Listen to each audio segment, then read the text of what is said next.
Donnie Gatewood claims his daughter Crystal Gatewood and her boyfriend Christopher Mayer owe for loans. The defendants are countersuing, claiming Donnie put sugar in Christopher's gas tank. Ma'am, have a seat. Mr. Gatewood, this young lady is your daughter, and the co-defendant is her boyfriend. They have a couple of children together. They are not married. Correct, ma'am. It is your claim that you made a loan to them, Yes, a loan ma'am. in the amount of, I believe, $4,000. Yes, ma'am. That they were supposed to pay you back. They Correct. didn't do that. Correct. Your daughter and the boyfriend say that this was not a loan, this was a gift, because they had fallen on some hard financial times, and that you became more and more obsessed with getting this money back, an obsession that rose to the level of harassment. They are counterclaiming, claiming that you not only harassed them, but that you vandalized Mr. Mayer's car. Yes. How old are you? I'm 20. How many children do you have? I have 2. How old are they? They are 2 and 6 months. Is Mr. Mayer the father of both of those Yes. children? Yes. What do you do for a living? I was a forklift driver. Well, how long ago were you a forklift driver? A few weeks ago, And how long were you a forklift driver? for about 6 months. And before that, what did you do? Forklift driver at another job. Why do you keep changing jobs? Because Mr. Gatewood keeps calling on my jobs. Yes, ma'am. So it's somebody else's fault. It's not your fault that you lose these jobs. Right. How much did you make at your job? I was making $8.50 $8.50 hour. That's not a lot of money. No, ma'am. Can't support yourself and 2 children on $8.50 an hour. So what do you do for a living? I stay at home with the children. Well, you can't afford to do that. Well, right before this job, he had a job that paid $12.90 an hour. $12.90 an hour, a virtual windfall. You think you can support a family on $12.90 an hour gross? I think that's a pretty good amount. And when did you lose that job? November. And you went right to work for somebody else? Yes. When did they call and ask you for money? About the first part of February of this year, your ma'am.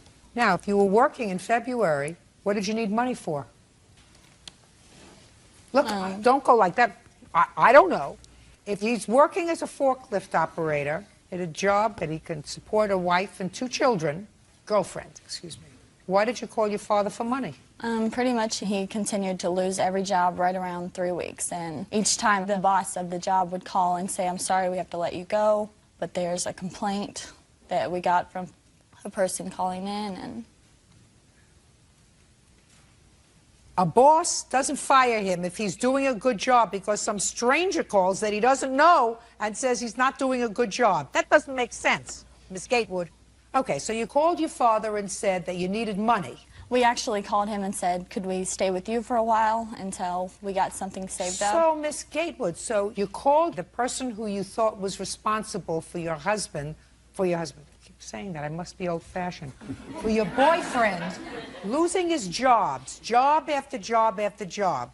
So what you did was call him and say, could we come and stay with you? I asked for me and the kids to come and stay. I'm trying to get where you're coming from. You call the person who you believe is responsible for all your bad luck and say, can we come and stay with you? And what did your father say? He said we could stay for a few days, but he'd like to try to find us a place to stay for us to be stable. Okay. And you said? I said that'd be great. And? We went looking for mobile homes. We finally found one that we could buy for $1,000. So he told us that he would get us a loan to help build my credit. Great. So you went to the bank? Yes. And what happened to the bank? We got a $4,000 loan that my dad agreed he would pay. I didn't have a job at the time. Chris knew nothing about it. Chris knew nothing about it. When you moved into this mobile home that you found, he wasn't going to move in with you? Chris wasn't any part of the loan. He was going to live with me. Just answer my question. Yes, he was going to live there. Well, if he was going to live there, where did he think that you got the money from? I told him my dad was going to help us out. That's what we were told. It was going to be a gift. Is that right, sir? No, ma'am. All right, Mr. Gatewood, do you want to tell me your version of what happened with your daughter and this money? Yes, ma'am.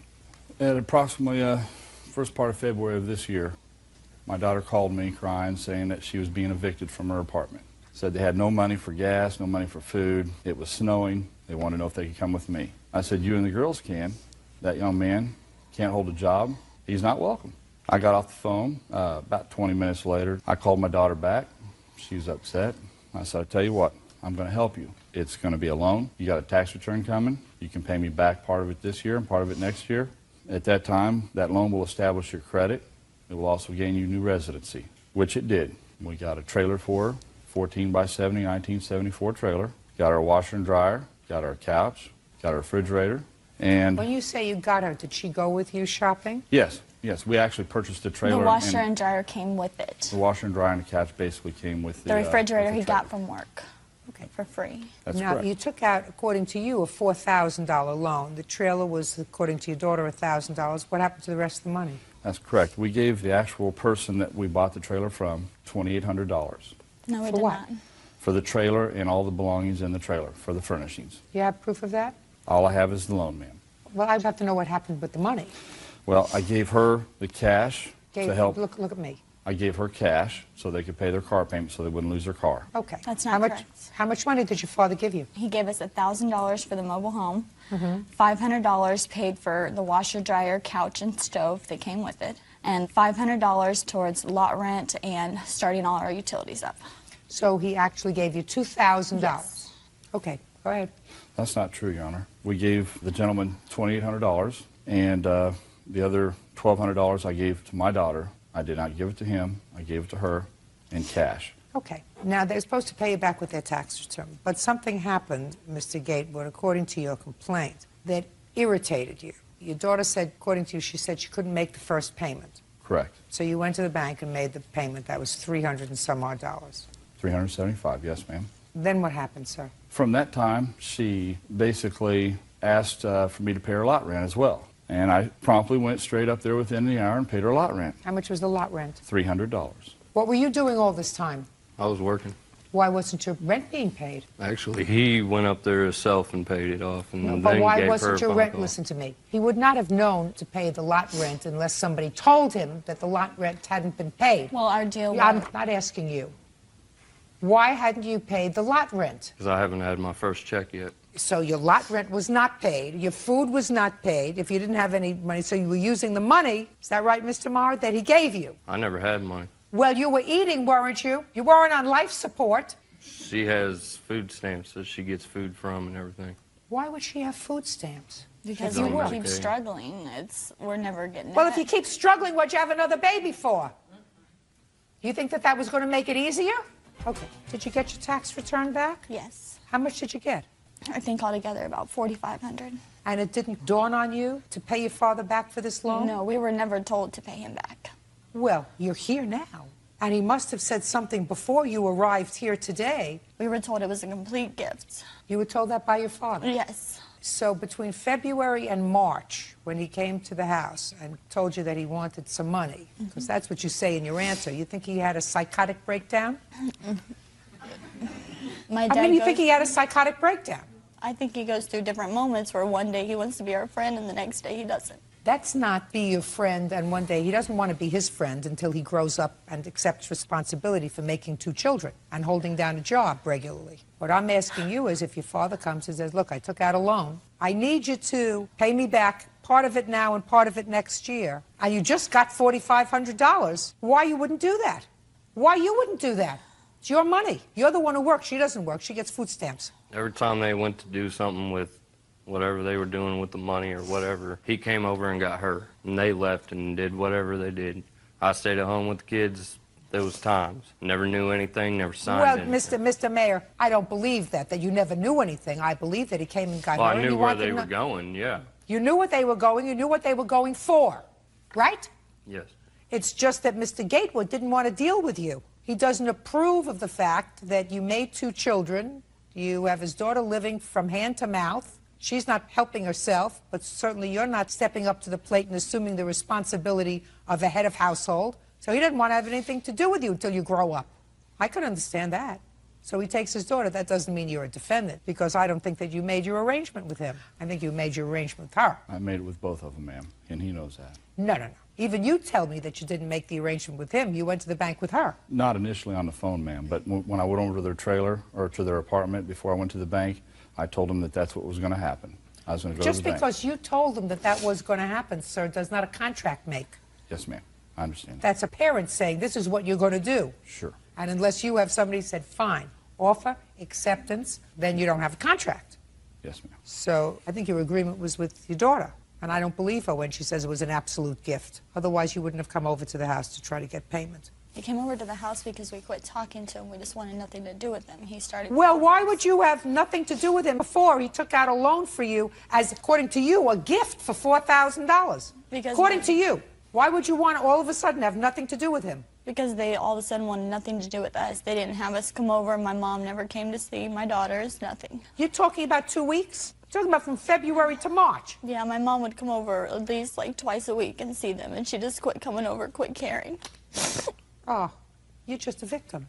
You're a terrible victim. What do you think? You think both your mother and your father had psychiatric problems during those 2 weeks? No. Well, what do you think happened?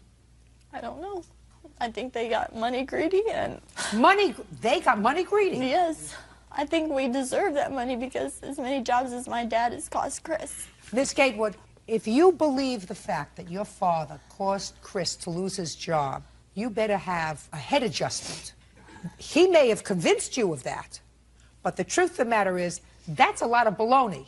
A lot of baloney. Do you think I'm a smart lady? Yes. They don't keep me around here because I'm 5'6" and gorgeous. They keep me around here because I'm very, very smart. And I have a history with people.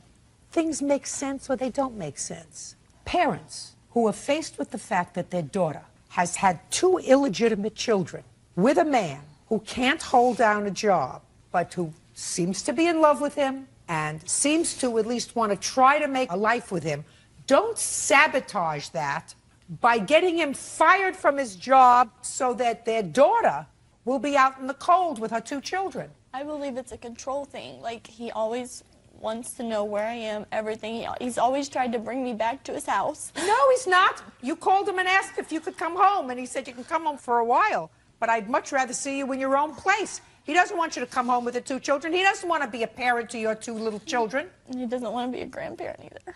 Oh, Miss Gateway, you are truly a victim. Maybe you found the perfect foil. What you are is a big baby who has babies, but who made an agreement with your father, and then he said, I'm not giving him my $4,500. There's no way. I didn't make an agreement with him to give him $4,500, and you don't have $4,500 because you don't work. And that's what started the problem with your father.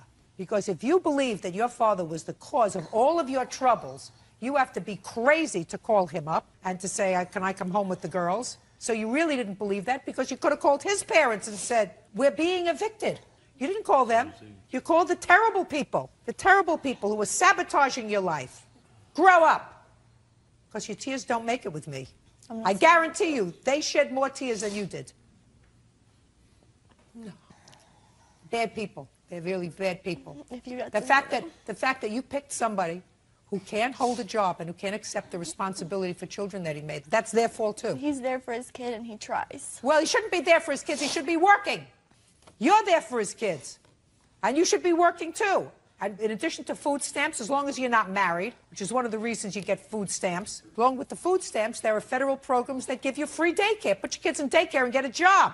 I had a bad influence with the daycare one time. One of my daughters got hurt. Also, somebody else's fault. So get another daycare. And you don't solve your problem by making another baby. I know. Maximum limit that you're suing for is $3,000 on your complaint. On your complaint, I'm awarding you the $3,000 because that's the maximum in your jurisdiction. I have a counterclaim. Counterclaim says, Mr. Gateway, that you put sugar in Mr. Marr's gas tank. That is not true. Go ahead. Prove it. We got a call from him about 5 minutes before. Who's we? Chris received the call. I was over there and also Chris's best friend. And he said... Wait just a second. You were over where? I was at the house. But you didn't get the call? No. I wasn't answering any phone calls. Fine. Then you tell me what the call was. I'll answer it. It's Mr. Gatewood, and he says, well, since you guys aren't going to cooperate with me now and blah, blah, blah. No, I don't want to hear blah, blah, blah. Blah, blah, blah I can get when I speak to my 3-year-old grandchild. I want to hear what he said to you, Mr. He said, Marr. since you guys don't want to cooperate with me now. Don't want to cooperate. Those are the words he used? Since you guys don't want to cooperate with me, go ahead. There's sugar in your gas tank, and I hope it blows up. So what did you do? We went out and checked the gas tank. Immediately hung up the phone, went outside. Me and my friend went outside. I opened the gas tank, see some white substance at the bottom. Checked my friend's truck. There's more on his than mine. I guess he thought I'd bought a new truck. We called the cops. They came over, took a report. And the cop states in the report that there is... Don't tell me what the police said. I'll see the police report. think it's on like the 3rd page. Who blacked this out? The police Police station does it. officer. Fill in the blanks. Mayor, that's you. This is what you told the police. Stated that the problem stemmed from a loan that blacked out, co-signed for blank. That's what you told the police. According to Mayor, you have been harassing them for the last couple of days, including calling their home constantly. Prior to calling the police, he was speaking to you on the phone. Conversation quickly became heated and turned into an argument. While they were speaking, you told Mayor he put sugar in the gas tank of his car. Mayor and your friend then checked the gas tank of both their vehicles and saw crystal-like substance, so Mayor called the police. So here, Miss Gatewood, your boyfriend acknowledges that this was a loan. Was there anything wrong with your car? Yes. Uncross your hands. You have either the estimate or the cost of fixing it? No, I don't. Well, where is it? I let my friend fix the filter of my car. So you had no damages? No, you had to change the whole I complete had to change the fuel filter of my gas tank. Well, where's the bill? I paid him $100 to go get the filter and fix my car. So what you're telling me is you have no proof that there was any damage done to your car. Right. You owe your father $3,000. Who knows whether he's going to be forever? When people get married in this country today, there is a 52% chance that the marriage will terminate. When people start off like the two of you starting off, the expectation is that statistically you will not know what he looks like in 5 years. Very great. You only have in your life 2 parents. Those 2 people. I would suggest that you think about that. I would also suggest that you think about the fact that certain things make sense and certain things don't make sense. And if it doesn't make sense, it's usually not true. And the fact that he has convinced you that the cause of his problems at work is your father is just ridiculous. It doesn't make sense. And if it doesn't make sense, it's not true. Judgment for the plaintiff in the amount of $3,000. Diana Maddox is suing her ex-boyfriend, Charles Darnell, for the return of Christmas gifts she left in his home. Charles says the gifts went missing. Ms. Maddox, according to your complaint, you dated the defendant for many months. And the beginning of December of last year, you went Christmas shopping together. You purchased some items, some of which you left at his house. Those items that you left in his house, according to you, were Christmas presents for your grandchildren. Yes. And some other items. Sometime in mid-December, you broke up. And you claim that Mr. Darnell refuses to give you back the property that you left at his house. Mr. Darnell says that he has none of your property, that you must have come to the house to get it because you had a key to the house, and after you broke up, you came home, found your stuff gone. So he assumes that you took the Christmas presents, and that one of the items that you're suing for is a welder. Yes. And the welder, he says, was a gift to him from you. No. So let's start with the welder, so that would make things easy. When Mr. Darnell did you get the welder? Sunday, December 3rd. Now, was that a Christmas present? Yes, it was. Okay, tell me the circumstances surrounding that, Mr. Darnell. We had went Christmas shopping. I had previously, on November 24th, I had paid to have a remote starting system put on her car for her Christmas present, and this was in return for my Christmas present. So you had a remote put in her car. How much was that? $187.20. And how much was the welder? I don't remember the exacts, but I would say the welder was in the $120 range. Plus, there was some accessories bought with it. $178.75, Your Honor. Now, tell me about this remote starter that he put in your car in November. I asked for a Christmas gift of the remote start for my car. And he put that in? He did. So he put that in as a Christmas present to you? Yes. And you bought this welder as a Christmas present for him? No, I bought the welder as a Christmas gift for my son. I don't believe you. My son requested it. Mr. Darnell, when she gave you the welder, what did she say? Merry Christmas. That's... Your Honor, that's not true. Was it unwrapped? It had never been wrapped. Okay, let's leave out the welder for a moment, Miss Maddox. Let me hear about the Christmas presents. On November 4th is when I actually started my Christmas shopping, and we had went to Sam's Club together, and for my 2 grandchildren, I had bought 2 TJ Berry Tales. They're animated learning teddy bears. The teddy bears actually read to my grandchildren. I purchased them for $128.10. Why did you leave it at his house? Because the animated teddy bears, some of the stuff was electrical, and I didn't want to leave it out in my vehicle overnight. night. Okay, I see. Now, all the stuff that you purchased, that you left at his house, comes to how much, exclusive of the welder? $479.30, or 38 cents, excuse me. On what date did you break up? December 9th. According to your complaint, you tried to work things out on December 17th. I had called and left a message on December 16th to talk to him. Mr. Darnell. I returned the phone call. She was argumentative, and I just didn't feel that I wanted to contend with it at that time.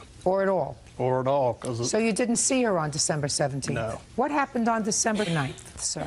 We was supposed to go to her job Christmas party that evening, which I had already been to my business and taken care of stuff, and I got a call back that I had to go back due to an equipment problem. I tried to get a hold of her for over an hour, and she couldn't be gotten a hold of, and I finally did get a hold of her and told her that I couldn't go to the Christmas party, and she become upset about it. So I just finally told her that I think we needed to part company. Okay. Now, at that time, these Christmas presents were at your house. Yes, they were. Where were they in the house? They were in the living room. And when did you find them missing, sir? December the 18th. Tell me about that. I got home from work at approximately 4 p.m. and I noticed the stuff was gone, and there was a few of her personal effects that was gone out of the bathroom. And what kind of personal items were in the bathroom? Basically just cosmetic stuff. And that was gone? Yes. Other than that, did she have anything else in your home? No. No clothes? No. So just the Christmas presents and some items in the bathroom? Correct. And that was gone? And when for the first time, Mr. Darnell, did Miss Maddox call you and say she wanted these Christmas presents? On Thursday, December 21st. Where did she reach you? She called me on my cell phone. And what did she say to you? That she wanted her belongings back, and I asked her how I can give something back that I don't have. And what did she say? She said I was a liar. So the next thing I know, she was at my house with a Muskingum County deputy. She tried to make the deputy let her into my home, and I wouldn't let her in the home. And then he asked me about the welder. I said, yes, I do have the welder, but it was given to me as a gift. And he basically told her that was the end of it because it was given to me as a gift. You have the police report? Yes, I do. I'd like to take a look at it, please. It's not actually a report. It's a log where they showed up.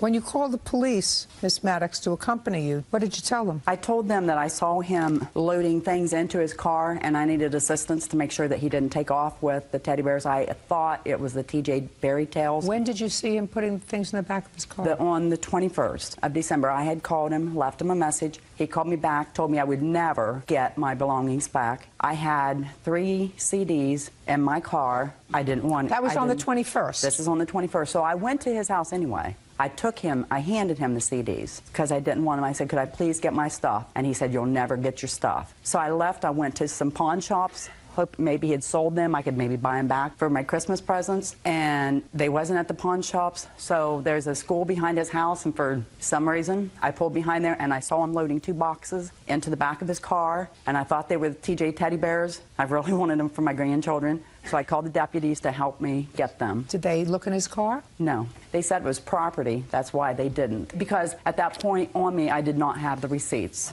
I have to make a judgment as to whether or not you're telling me the truth. What do you think I'm going to decide? You'll probably rule in her favor. I will. Do you know why? Why? Because she's telling me the truth. That's why. Because I've been in this business for 40 years. And that's why I can tell who's telling the truth and I can tell who's lying. And there isn't a question in my mind that this lady would not have come to court today unless she felt as if you did the wrong thing by keeping her grandchildren. It may have been other things, you know. There were other things other than gifts for her grandchildren. Maybe she would have let it slide. But it really irritated her that because you broke up in a way that was unpleasant, you took her property, which I believe. I don't know what you did with it. You sold it. You have grandchildren. Maybe you gave it to your grandchildren. Maybe you gave it to your friend's grandchildren. Maybe someplace. Maybe you donated it to children. Who knows what you did with it? But there is no question in my mind that you had her property. The welder is yours, Mr. Darnell. I honestly believe you when you said to me that she gave you that as a quid pro quo for putting the starter in her car. And it was an early Christmas present, but not the toys. Judgment for the plaintiff in the amount of $479. That's all.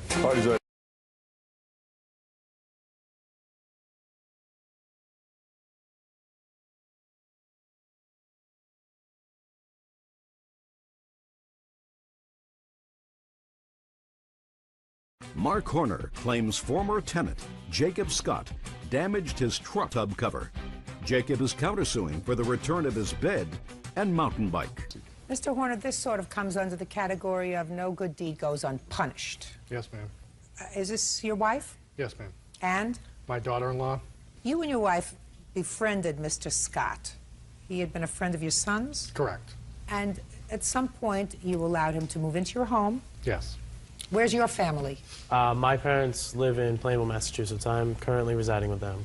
Was there any reason why you weren't residing with them when you moved in with the Horners? When I graduated from high school, I kind of made a promise to myself that I wasn't going to be one of those kids that stays living with their parents, and I had moved out. And my roommate at the time decided he wanted to move back in with his parents, and I still, you know, didn't want to move back in and be one of those kids. And they had offered for me to move in and pay rent, so I had taken them up on the offer, and I was paying $75 a week to live with them. And you were also doing some work for them. Yes, ma'am. I was working for Mark as a maintenance worker, and I had also worked during the Patriots games for Mark at one of his sausage stands. That's your business? Yes, ma'am. Okay. So this is what the lawsuit is about. At some point, Mr. Scott was driving a truck of yours, and he rear-ended somebody and caused some damage to the front end of your truck. Yes, ma'am. You agreed with him that he would either pay the deductible, which was $1,000, or fix the truck. Yes. Did you do either of those two things? No, ma'am. When this originally happened... No, I'm just answering my question. So the answer is no. No, ma'am. And sometime later, you and your wife were going away for a holiday. Mr. Scott was remaining in the house, and according to your complaint, you said to him, no parties. Correct. You came back unexpectedly because there was a death in the family, and you found evidence of party. Looked like he partied like a rock star. And subsequently, you found the hot tub cover ripped. Not only ripped, but there was food particles, cigarette butts, beer caps floating in the hot tub. In the hot tub. Nasty. Nasty. And you and Mr. Scott then got into a heated discussion. He left. Correct. And when he left his bed and his bicycle, which he wants back, which is the subject of his counterclaim. Yes, ma'am. He says that you told him until you sign a promissory note to pay for the damage to the hot tub and the truck, you don't get your stuff back. Correct. Mr. Scott says that you told him to forget about the truck. When the accident had originally occurred, the deductible, I was told the deductible was $500, and we had come to an agreement where I wouldn't have to pay it because the person he was supposedly selling the truck to hadn't paid anything for it, and the truck was 13 years old and had over 200,000 miles on it, and it was only about a softball-sized dent in the front bumper. I have pictures of the truck. Okay, so according to you, he said forget about it. Yes. And about the damage to the hot tub? Actually, I have my witness here, Leanne. She's a friend of mine. She was at the house Sunday when they had come home, and she can testify that there was no rip in the hot tub cover Sunday when we were done, and we were not the last people in the hot tub cover. I had come home Tuesday night with a friend of mine, and Susan and Mark's daughter-in-law and her husband, Susan's son Peter, were in the hot tub, and we believe You mean that... with the sausages and the cigarette butts? No, that stuff had been taken out and cleaned. Mr. Scott, the Horners allowed you to live with them, and Mr. Horner, is no question, asked you not to, no parties. You violated that trust by having a party. We had actually, I had only had about 5 friends over. Throughout the entire time that you were there, Mr. Scott? No, but I never Mr. threw Scott, a party look, there, I no. want you to watch. Do you understand? Yes, ma'am. I've had 20-year-olds, a whole gaggle of them. When 20-year-olds know that there's a free house, it's never just 5 people. Mr. Scott, do you understand? So if you want me to believe other things that you're telling me, and I'm sure you do, I'm going to ask you again. How many people were at the house? There was only 5 people there. At one time? Yes, because I had lived in 2 previous houses before I moved in with Mark and Susan, where I paid the mortgage myself, and I had pretty much gotten the partying out of my system. I quit drinking. I don't drink anymore, and it's just, we were hanging out, having a good time, trying to unwind on a weekend. Well, who do you think it was that was a pig in the group of 5 that you had then, who put food in the hot tub and cigarette butts and cans? Which one of your 5 friends? It was my buddy Greg. He had admitted to it. He had admitted to it before they found it? Well, I had told him that they had found parts of a sausage in the hot tub, and there were beer caps and everything. And he said, oh, the sausage was probably from me because he was the only one eating in the hot tub. So I assume that if you had seen him eating in the hot tub, Mr. Scott, we don't do that. I should have. Did you see him? I did, and I didn't say anything to him. Did you see him smoking in the hot tub? I did. Everybody was smoking in the hot tub. And throwing their cigarette butts in the hot tub? I didn't see anybody throw a cigarette butt in the hot tub. And Well, I did you didn't... take out ashtrays for everybody? There were ashtrays out there. Did anybody use them? You must have been aware of that unless you had been drinking. Yes, ma'am, people did use them. The next day, when we were going through the hot tub, we had only found parts of sausages in the filter. I didn't see any cigarette butts in the hot tub at all. And Well, I didn't Mr. see any Scott, beer let me caps. tell you this. When you abuse a privilege, I have to assume that the people who disrespected the Horners' property also ripped their cover. Okay. Because otherwise, why would Mr. Horner claim, after being so nice to you, they were nice to you, weren't they? Well, the whole relationship we had was there was a lot of verbal abuse there. Mark especially was constantly putting me down, calling me, and I'm quoting him here, he was always calling me a dump. Him and his wife were both always calling me a dump. He called me a pardon my French, on numerous occasions, and he used to go around bragging to everybody that I was his, because I was helping out around the house and still paying $75 a week. And at the time, I had just gone with all of this because I didn't want to cause any tension because I was living there under their roof. Do you have children? I do. How many children? I have 3 children. How old are they? My oldest is 23, and then I have Where is the 23-year-old? my 23-year-old is in the service. He's stationed at Fort Campbell in Kentucky. And then you have I have a 20-year-old. Where is that child? He lives with his girlfriend. Well, that doesn't warm my heart. And what else? And I have a 16-year-old at home. And I have a 9-year-old.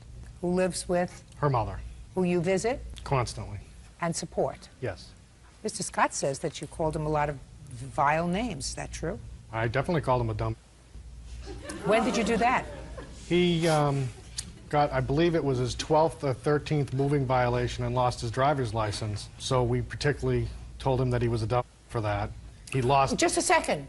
It was my 8th in 4 years. Just a second. 8th in 4 years? Yes, ma'am. He's right. Ma'am, that wasn't the only occasion. Just a second. Well, I'm going to get the rest of them. But right now, that would have been worth at least a couple. I could tell that you are presenting yourself as a young man who is totally responsible and thoughtful, and you sound that way. Thank you. But I'm looking at these people and I'm saying to myself, this is not a couple that brought you into their home to use as a slave and berate you. So I want to find out if they did, in fact, call you a dump, if they had good reason to do that. 8 moving violations in 4 years fits. He also had 2 while he was waiting for his suspension to come over. And so that was worth at least 2 more. Yeah, so they took his license away. Got it? Yes, ma'am. All right. Let's sort of cut to the chase here because I don't want to torture you any further. Thank you. You have to... You're welcome. Because I don't want to hear anything else about you because you wore a tie to court and speak well, and I'm sure you're going to try to put your life together. This is my friend Leanne. Not a girlfriend? No. You weren't eating sausages in the hot tub, Leanne. You have to give him back his bed and his bike. He's going to pick it up within 5 days. Thank you. I'd like to see the pictures of the truck. Ma'am? What? The one thing I'm concerned about with the bed is there was an incident back when Mark's father died. He was having some trouble with his brother, and he had actually taken pictures of him urinating on his brother's bed. And I'm just worried that they had done something to my bed while it was in their position. I'm not going to dignify that question with an answer. Do you want your bed back or not? Yes, ma'am. I have pictures of the bed, Your Honor, Just if a you want to see second. them. No, I don't have to see pictures of the bed. I'm looking at the front end of this truck. It looks like a little dent, sir. Does it interfere with its driving? It does not interfere with its driving. There's a tow hook that was smashed off the bottom of it. The grill is cracked. I have an estimate here from the body shop. Let me see the estimate.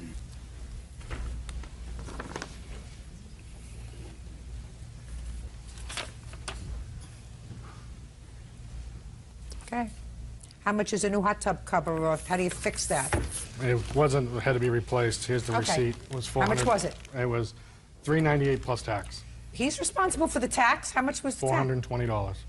You living back with your folks, Mr. Scott? Yes, ma'am. What are you going to do with yourself? Actually, in October, I'm going to be moving down to St. Petersburg, Florida. To do what?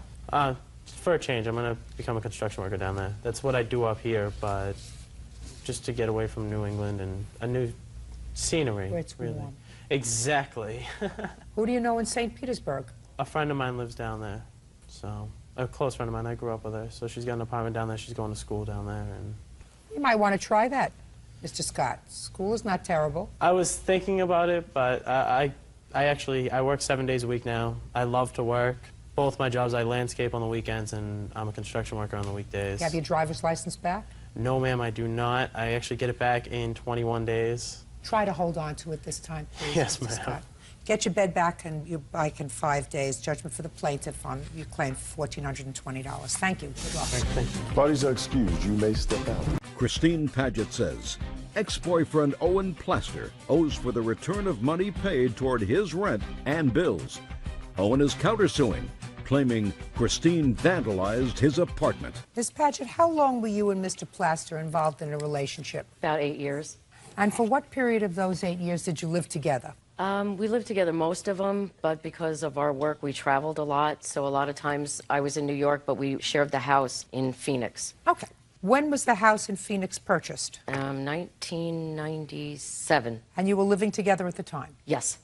Did you move into the house together? Yes. House was in your name? Yes. And both of you were working? Yes. So finances were not an issue when you lived together? No.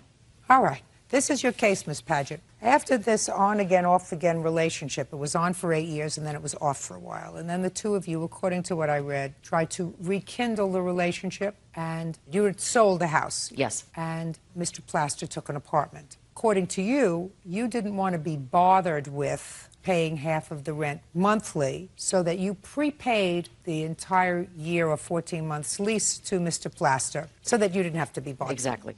And shortly after you gave him this check, Mr. Plaster advised you that he had somebody else and he wanted you out. Yes. So you want that money back. Correct. Mr. Plaster says that that money was not for half the rent. Mr. Plaster says that the two of you had an agreement during the time that you moved into this house together, that he contributed to the house, including the mortgage payment while he was living there, something that you agree with, and that you had an agreement that when the house was sold, you would split whatever increased equity there was during the time that you were living together, since he was, in fact, reducing the mortgage with his mortgage payment and paying half the bills on the house, so that what you were really doing when you gave him this check was keeping your promise to give him some of the equity in the house. That's your defense. Yes. And you have a counterclaim because you say that when she did move out, she did some vandalizing in the house and took some property that was actually yours. You want that property back and you want some compensation for the vandalism.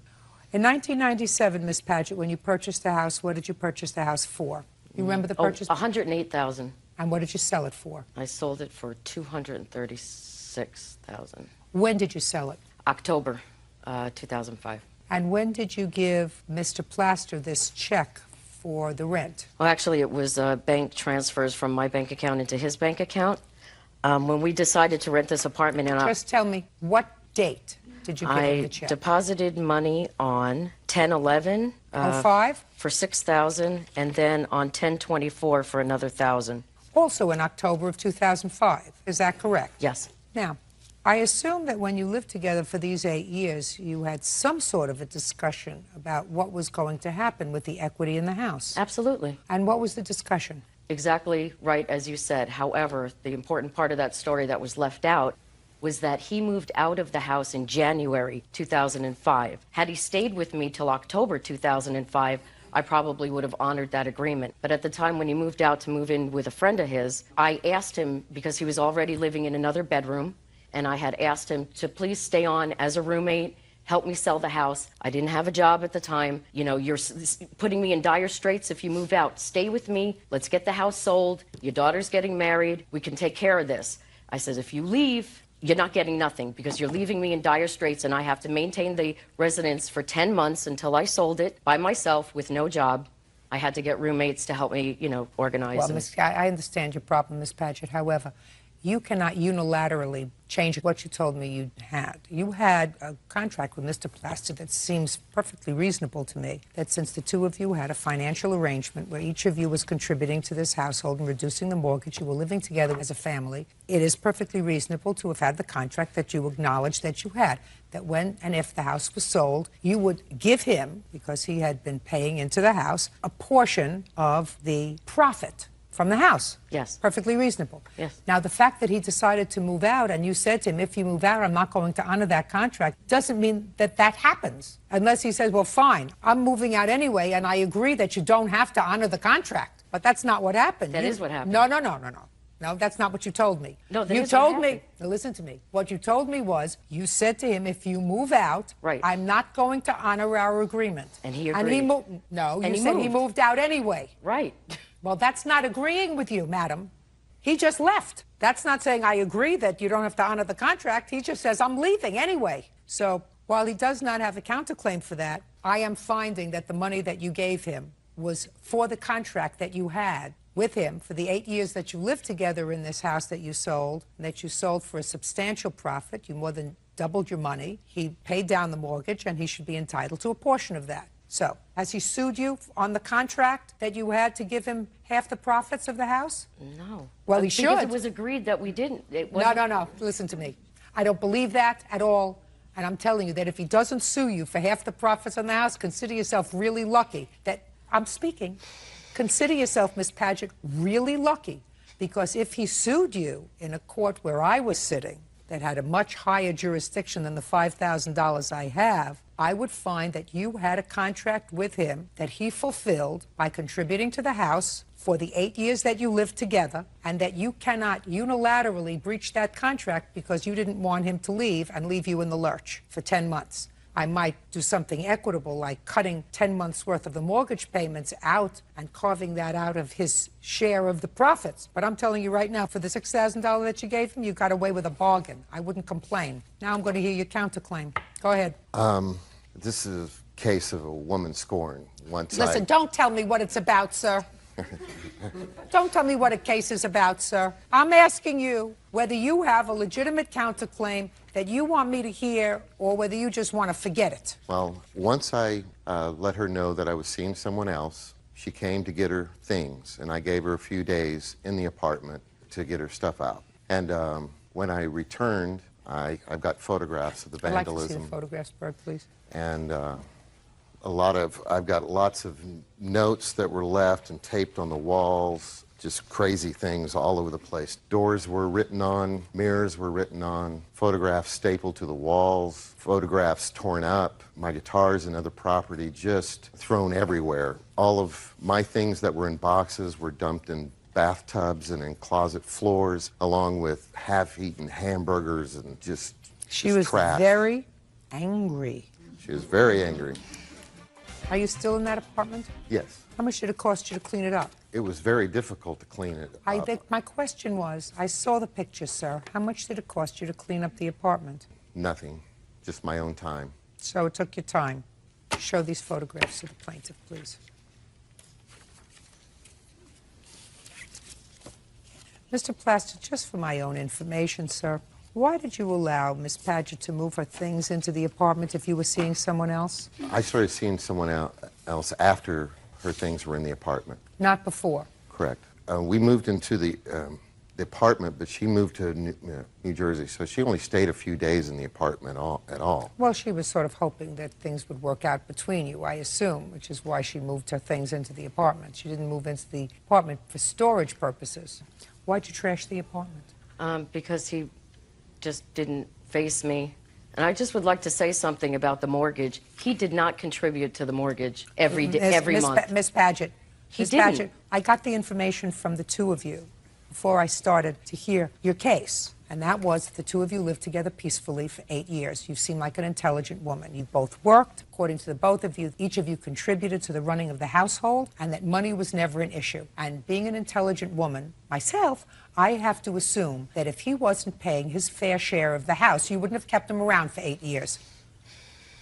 What I'm telling you is the law says just because you say the agreement is over doesn't make it over. But he moved out. I don't care whether he moved out. Miss Padgett, I'm going to try one more time, and then I'm not going to hear any more from you. Let us say he wasn't ready to move out of the house, but you were ready to sell it. Do you think you could have sold the house without his permission? Absolutely. Of course, because the house is in your name. Correct. He's not a slave. He can move if he wants to. That doesn't mean that when you sell the house, he's not entitled to, up until the time he moved out, a portion of the increase in the value of the house, because that was your agreement. Now, you have no right to do what you did here, and he has to be compensated for that, even his time. I paid for the security deposit on the apartment and all the first month's rent. No, just a second. In addition to the $6,000 that you gave him, you wrote a check right out to the landlord? Yes. How much? Well, the monthly rent was $1,100 and something a So it was month. at least $1,100. So it was at least $1,100 Okay, plus now security deposit was... Shh. Is that in addition to the $6,000? Yes. Well, then, sir, you can use that $1,100, but you're going to get back to clean up the apartment. Do you understand? Yes. Good. Thank you very much. It's over. Goodbye. Michelle Compton is suing her former roommate, 21-year-old Jamie Klein, for damaging her car when she backed out of their driveway. This is the boyfriend. Yes. You used to be the roommate of the defendant, is that right? Yes. And these two people were roommates while you and your boyfriend were together. Yes. Was there anybody else living in the apartment? Or just the two of you? Just us two. The two of you? Yep. Did you ever live there? No. Did you stay there? Yes, I did. How frequently? I would stay probably the whole month. Other than 2 or 3 nights, I'd go spend the night at my mom's or my friend's. So you were there full time? Yes. From when to when? From when Adam told me he got the house with Jamie, and then from the day we left. Well, give me the dates. I don't know that. I don't have a crystal ball. September 1st to, I think March 18th, May 18th, something like that. So you were there all that time? Yes. How did you split the bills? When moving in, I worked at Meijer. I only made about $105 a week, and I had other bills to pay. And I told Adam that I don't have any money to pay any bills, and that if he does want me to stay with him, he knows that he is paying it, and he said that's Miss fine. Klein, Yeah. how did you split the rent? Well, we first on the agreement was just me and Adam, and then when he said she was moving in, I even asked her. I said, well, we need to split it. Well, I'm working at Myers right now. She did not ask me that. Don't speak. She said... Just a minute. Just ask me. You split it 2 ways? Mm-hmm. Okay. She has a counterclaim that I'll get to in a minute. Okay. It is your claim that Miss Klein damaged your car while backing out of the driveway. Yep. And you want her to pay for the damage to your car. Yes, That's I what do. your lawsuit is about, $1,700. Miss Klein says you shouldn't have blocked her car. And that was your habit. So she nicked it a little bit, and she's sorry, right? You can't hit her car. You're right, but I went up there and asked her 3 times to move her car. She What didn't date come- was that? I do believe it was the 16th of Of what? Of March. So right before you all went your own way. Yep. Why didn't you move the car? She did not ask me to move the car. Adam asked me if I would clean the room while he's at work, so I was in the room cleaning with the music on. And she never entered the room and asked me to move my car. And I knocked on the door. No, she did every not. time and said, I need to go take kids to school. I need you to move your car. She didn't come out of the room. Who were you going to take to school? I have a daycare, so I had to take the kids to school. So she didn't move the car, so you hit it. Yep, well, I tried backing out myself, and then I hit it, and then I went upstairs, and I told her about it, and I said, I gotta go take kids to school, so when I come back, I'll give you my insurance. I come back, and she's gone. So then I go back to work. About 20 minutes later, I come back to see if she's there, and the police are there. So she left and came back, and then I gave her all my insurance and all that stuff. So what happened with the insurance? I called my dad and asked him. He called the insurance agency, and they said because it was on private property that they will not do anything. Well, that's not true. That's baloney. Let me see a letter from the insurance company. I didn't get one, Your Honor. Well, you should have one, my dear. You can't rely on your dad. How old are you? 20. Well, grown enough to live outside the home. You're old enough to be responsible. She has no right to hit your car. Shouldn't have blocked her. The car was not blocked. Well, clearly, it was more difficult to get out. That's not Yeah, true. That's not right. Well, if she hit your car, she of necessity had to hit your car She with did her it on car. purpose. Listen to me! When my mouth starts to move, yours doesn't. Okay. Nobody with half a brain uses their own car, which might very well be damaged if she hit her car I have with pictures your of car. my car. That's just stupid, and she's not stupid. The only thing she was stupid about is letting you live in this apartment for all those months rent-free and splitting the rent because you didn't have a job that paid you enough. You didn't have a job that paid you enough to pay rent, live at home. And if your boyfriend wanted to sleep with you, then he should have paid 2/3 and she paid 1/3. You got it? Got it. She doesn't have to pay for you the pleasure that you had to spending the night with her. She had people spend the night also, Your Honor. It We're wasn't not just me talking over. about spending the night. We're talking about... She would have boys come and stay for listen, months at a listen, time. Listen to me. We're not talking about spending the night. We're talking about living there. So, what you have to do is you have to call her insurance company. She's already acknowledged she hit your car. She had no right to hit your car, and our insurance company will pay for it. Easy. Now, let's get to your counterclaim. Unpaid rent. You had no agreement with her to pay rent. Forget the rent, okay? Bills. You should have had an agreement. You didn't have an agreement. Damage to and return and value of property. Now I'll hear that. Go. I have some letters from some witnesses on some of these I things. don't take letters from... listen to me. I don't take letters from witnesses. That's hearsay. Okay. What she did couple times, she's hid my keys. So he had to take me to work one morning because my keys just came up missing, even though I put them on the table every day. When they moved out, I cleaned my whole house top to bottom, and I couldn't find them. Moved all my furniture, they're gone. And my contact case, one morning I woke up and I stuck my contact in my eye. It had alcohol in my contact case. So I had to go and order new contacts because my contacts were ruined because they were soaking alcohol. I got the police report on that. And then also, the day that they moved out, I went to the bank, came back, took my class ring and my ring off, put it on a little jewelry box that I have in the closet, and I come back about 2 or 3 hours later and it's gone. Them two are the only ones in the house. And I asked her, she didn't know what I was talking about. Well, my rings were there when I left. I come back and they're gone. And how many people were in the house when you were gone? When I left, it was just her and Adam. Well, how do you know that there weren't other Because people? my I'm boyfriend- speaking. How do you know that there weren't other people in the house moving them out? Because my boyfriend was there for So your about boyfriend, half just an a hour. second. So your boyfriend was there. For just a few minutes after I left. So your boyfriend was there. Yeah. Who was with your boyfriend? Nobody. So then, now we know of 3 people that were in the house when you weren't there, right? Right. But your boyfriend was there, maybe with other people. I don't know that. Didn't work out. Never works out when 2 people live together and they're boyfriends and girlfriends. You damaged her car. You have to take responsibility for that. You have full insurance on your car, and you've given her your insurance? Fine. You have to use that. Okay. She has acknowledged responsibility. Hitting your car, it was a stationary vehicle. There's no question of fault. Her insurance company has to pay for it. And if they don't, and you have proof that for some reason they decline coverage, well, you can come back. But before you come to court just to get even a little bit, what you have to do is you have to go through the procedure so that you don't bother the judge. Do you understand? Goodbye. Ryan Lapp claims his ex-girlfriend's friend, Mark Childress, entered his home without permission and assaulted him. Mark does not dispute the charge. Mr. Lapp, it is your claim that the defendant assaulted you in your home. Yes, it's true. Mr. Childress acknowledges that he came to your home. He said you became confrontational. Not true at all. Sorry. Not so sure about it. In any event, what I gather from his answer is, if you got a whooping, you deserved it. That'd be a fair statement, sir. Well, I'm Let's disappointed. see. Mr. Lapp, according to what I read, you and some friends were hanging out in your house. And I don't know what you were doing and hanging around in your house, whether you were drinking or smoking or doing some drugs or whatever you were doing, but you decided to make some prank calls. Yes. On what evening was this, sir? I believe it was on the evening of the 14th of July. And you made a prank call, one of those prank calls, to the defendant's home. I assume that it's this young lady who was living in your home with you at the time. Yes, Your Honor. And she's a married lady? 2 days. To this gentleman here, Yes, Your Honor. who was then stationed in Iraq. Is that right? Yes, Your Honor. Tell me your name. Ronald McCart. What is your rank, sir? I'm a specialist. When did you get back from Iraq? December 12th, ma'am. Okay. So you called the defendant's home and you got this young lady on the phone. And what is your name? Allison. Now, did you know Allison? Yeah, I did.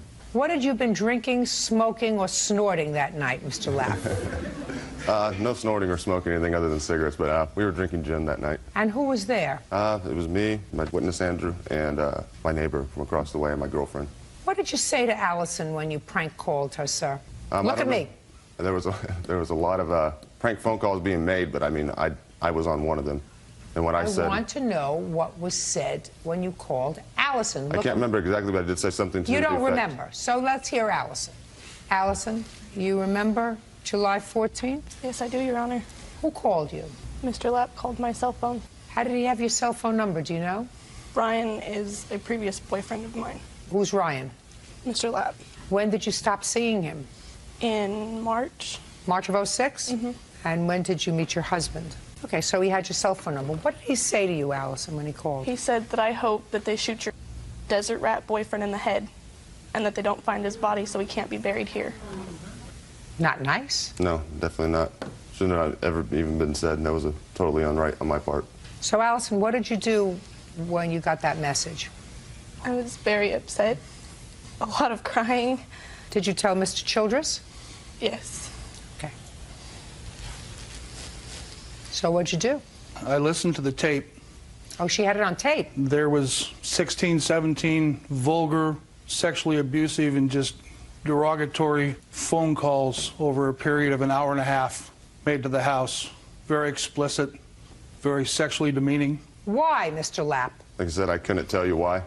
I wasn't even on any of those phone calls except for that one phone call where I did say what I said about her now husband. But you gave the phone to your friends. No, or I you didn't. called the number. No. Other people have her number other than me. That did not come from me. They all know her. Did you make the phone calls? Me? You? Yeah. What am I looking at? Who else is there? Yeah. I made about 2 or 3 myself. But everybody did have her phone number that was there, and they were all using their separate phones. I didn't ask about anybody else. I asked about you. Yeah, I made 2 or 3 phone calls. Stand up. Why? We just had we just had some against her. I don't know what it was, but we just didn't really like her. Who cares? I don't like you. I wouldn't call you and say nasty things on your cell phone. That's fair. We just, we were drinking, and it just... Because you were acting like idiots, and that's what happens to idiots when they drink. Yeah. When they drink, they don't know what they're doing, right? Yeah. They don't know what they're saying, right? Yeah. And sometimes they become confrontational, Yeah. right? Yes. Now I'll hear from you. After listening to this hour and a half of phone calls, I was so disappointed in Ryan. We'd invited him to our house. We've fed him. We've taken care of him. And it just really disappointed me. I couldn't imagine why he would sink so low. And then to talk about a gentleman who's not here, who's serving our country, that gives him the right to say the things that he did. Yeah, sitting on his porch and drinking gin. Exactly. Right. I thought this couldn't be the Ryan I knew.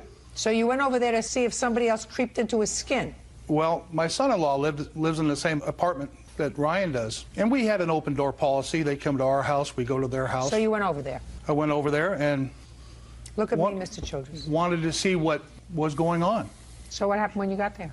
I asked Ryan, I go, do you know who I am? Because he was in bed. I saw that his girlfriend had just left. So you went into his bedroom? Yes, which is right next to my son-in-law's bedroom. How did you get into the house? The house is open. Okay. It's All right, like do you remember, Yes. Mr. Lapp, what happened? Because you were pretty drunk that night, according to Yeah, you. I wasn't that drunk in the morning, though. Oh, so this Maybe was a little the morning. hungover. This was a little hungover. Yes, when he assaulted me, it was in the morning. Go ahead. I woke up, actually, my girlfriend was leaving the house. Once she had left the house, Was she there when you were making these calls, Yes, these she crank was. calls? Yes, she was. She was there for part of the night, then she left and didn't come back. Was she making any of the crank calls? She was on some of those prank phone calls. What had happened was she had left that morning. He came in after that, and I thought somebody was coming to my bedroom. I thought it was my girlfriend returning because she forgot something. It wasn't. No, it wasn't. He locked the door behind him as he came in, said, do you know who I am? I said, yeah. He told me to stand up. I stood up. He socked me once in the mouth. I fell to the bed. He continued to hold me down and punch me. I couldn't even move. I mean, he punched me 20, 25 times in the side of my face, in my stomach, all through my neck, my jaw. I have the hospital reports of the cervical strain and the contusions to the head and neck for about 3 weeks, which caused me Not going to be make able any more prank phone calls, are you? No. Prank phone calls are bad. Like I said, it was a stupid mistake, but I don't believe it justifies someone putting their hands on somebody. Okay, now your version, sir.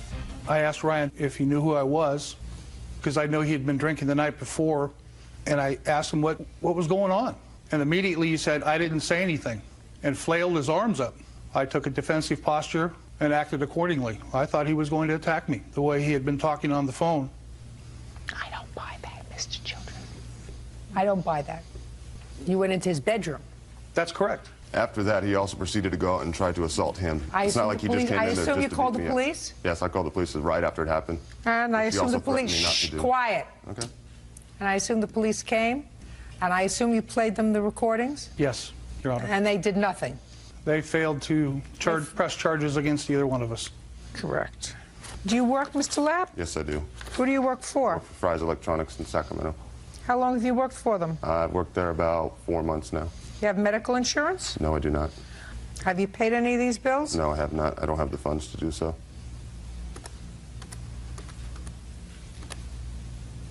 I have $2,099 in medical bills.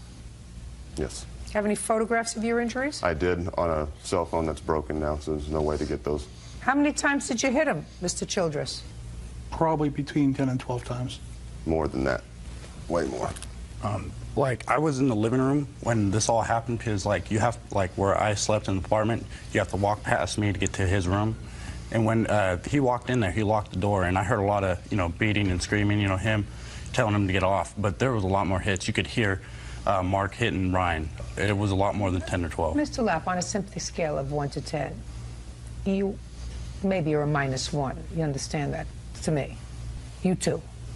Because the pain that you can cause somebody as a result of making crank phone calls to them, and prank phone calls, especially the kind that you did with regard to this young man who was very far away from home and whose life was on the line, so that you two idiots could sit on your porch and drink gin.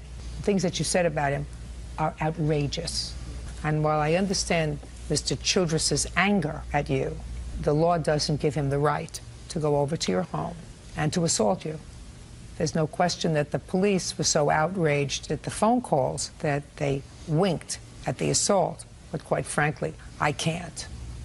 You are responsible for his medical bills. Now, then, the only thing that I have to make a judgment about is whether you are also responsible for his pain and suffering, because his medical bills are $2,000. He wants $5,000. That he's not getting. Because there is emotional injury and there is physical injury. And you suffered physical injury as a result of this assault. Did this young lady sue you for emotional injury? She did not. You think that one can be as dramatic as the other? Yeah. Well, so the swollen face, the black and blue, whatever, suck it up. Mr. Childress is going to pay your medical bills. Judgment for the plaintiff in the amount of $2,000. That's all. Thank you, Your Honor. 27-year-old Angela Salura is suing her ex-boyfriend, 24-year-old Freddie Lara, for a loan to restore his Mustang. Freddie claims Angela paid the bill without consulting him. Mr. Lara, it is your claim that the defendant, who is an old boyfriend of yours, owes you some money. Correct. For a loan that you made to him. And the purpose of the loan was to have an old car fixed. Yes. This was a specialty car? It's just, it's going to be a classic soon. It's just a car I always wanted Me to fix too. up. What kind? I clean windows on high rises. That's a pretty dangerous job. Yeah, How long have you been doing that? like 7, 8 years now. Make a good living? Yeah, except when they lay you off. Well, you don't do it when it's windy or snowing or raining. Right. How much do you make a year? Anywhere from 48 to 68,000 a year. And how many people do you support? Just myself. What kind of car is this that you have? It's a 1986 Ford Mustang GT. And your age, sir?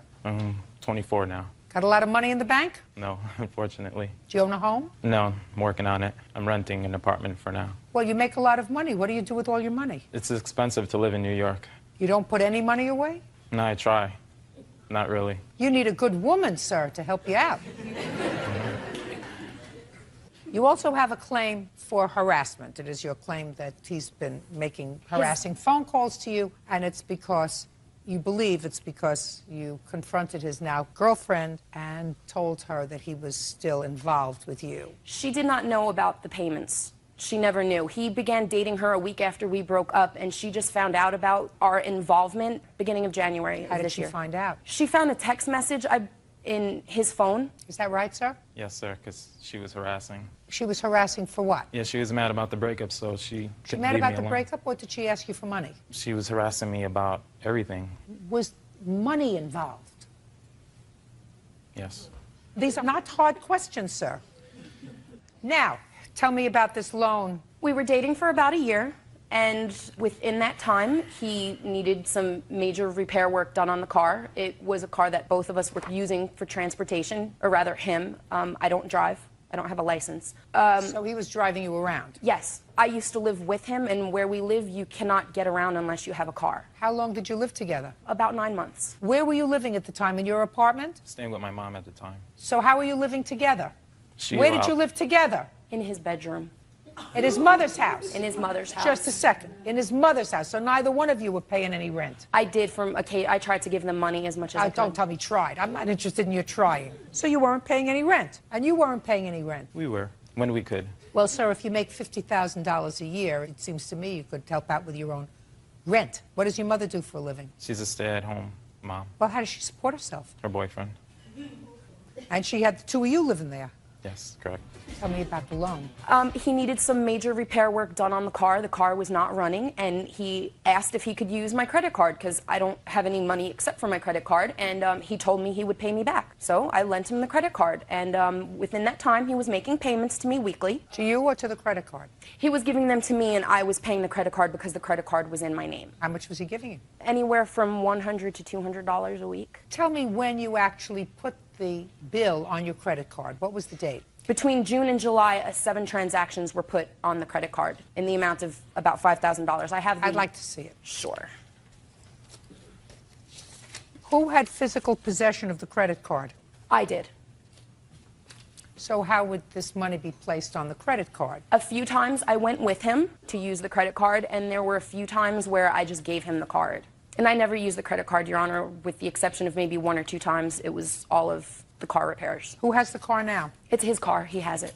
When did you break up? August 26th of 2006. So shortly after the car was taken Yes. care of. Now, Mr. Lara, I read your answer. Your answer says that you had made an arrangement with the place that was fixing your car, that you were going to pay them out. Yes. And she took it upon herself to go in with a credit card and pay the bill. But that's not true, because there were 1, 2, 3, 4, 5, 6, 7 different times that the credit card was used. So you must have known about it. Yes, I did. And did you say, don't do it because I'm going to pay them Absolutely. out? I insisted that she didn't do it. Each time you said, don't do it because I'm going to pay them out. She said it's something we both need, so. I believe that.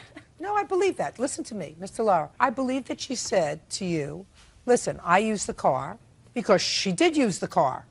So she said, we're both using the car, so I'm going to pay for it. Instead of paying them, pay me. And she says that you were giving her money, Mr. Lara. Yeah, I felt bad. I didn't want her to spend so much for Now, a gift. you felt bad when you were living together? Yes. Speak up! Yes. Scared to death of me or what? Are you always this low energy, sir?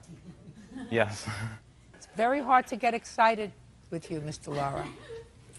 Mr. Lara, I want you to pay careful attention to all my words, sir. While you were living together, you felt badly about what she spent on the car, on your car, so you were giving her money. Yes. After you broke up, you stopped feeling badly, so you stopped giving her money. Is that what you're telling me? She kept on harassing. No, no, no. Don't tell me her. I don't want to hear harassing.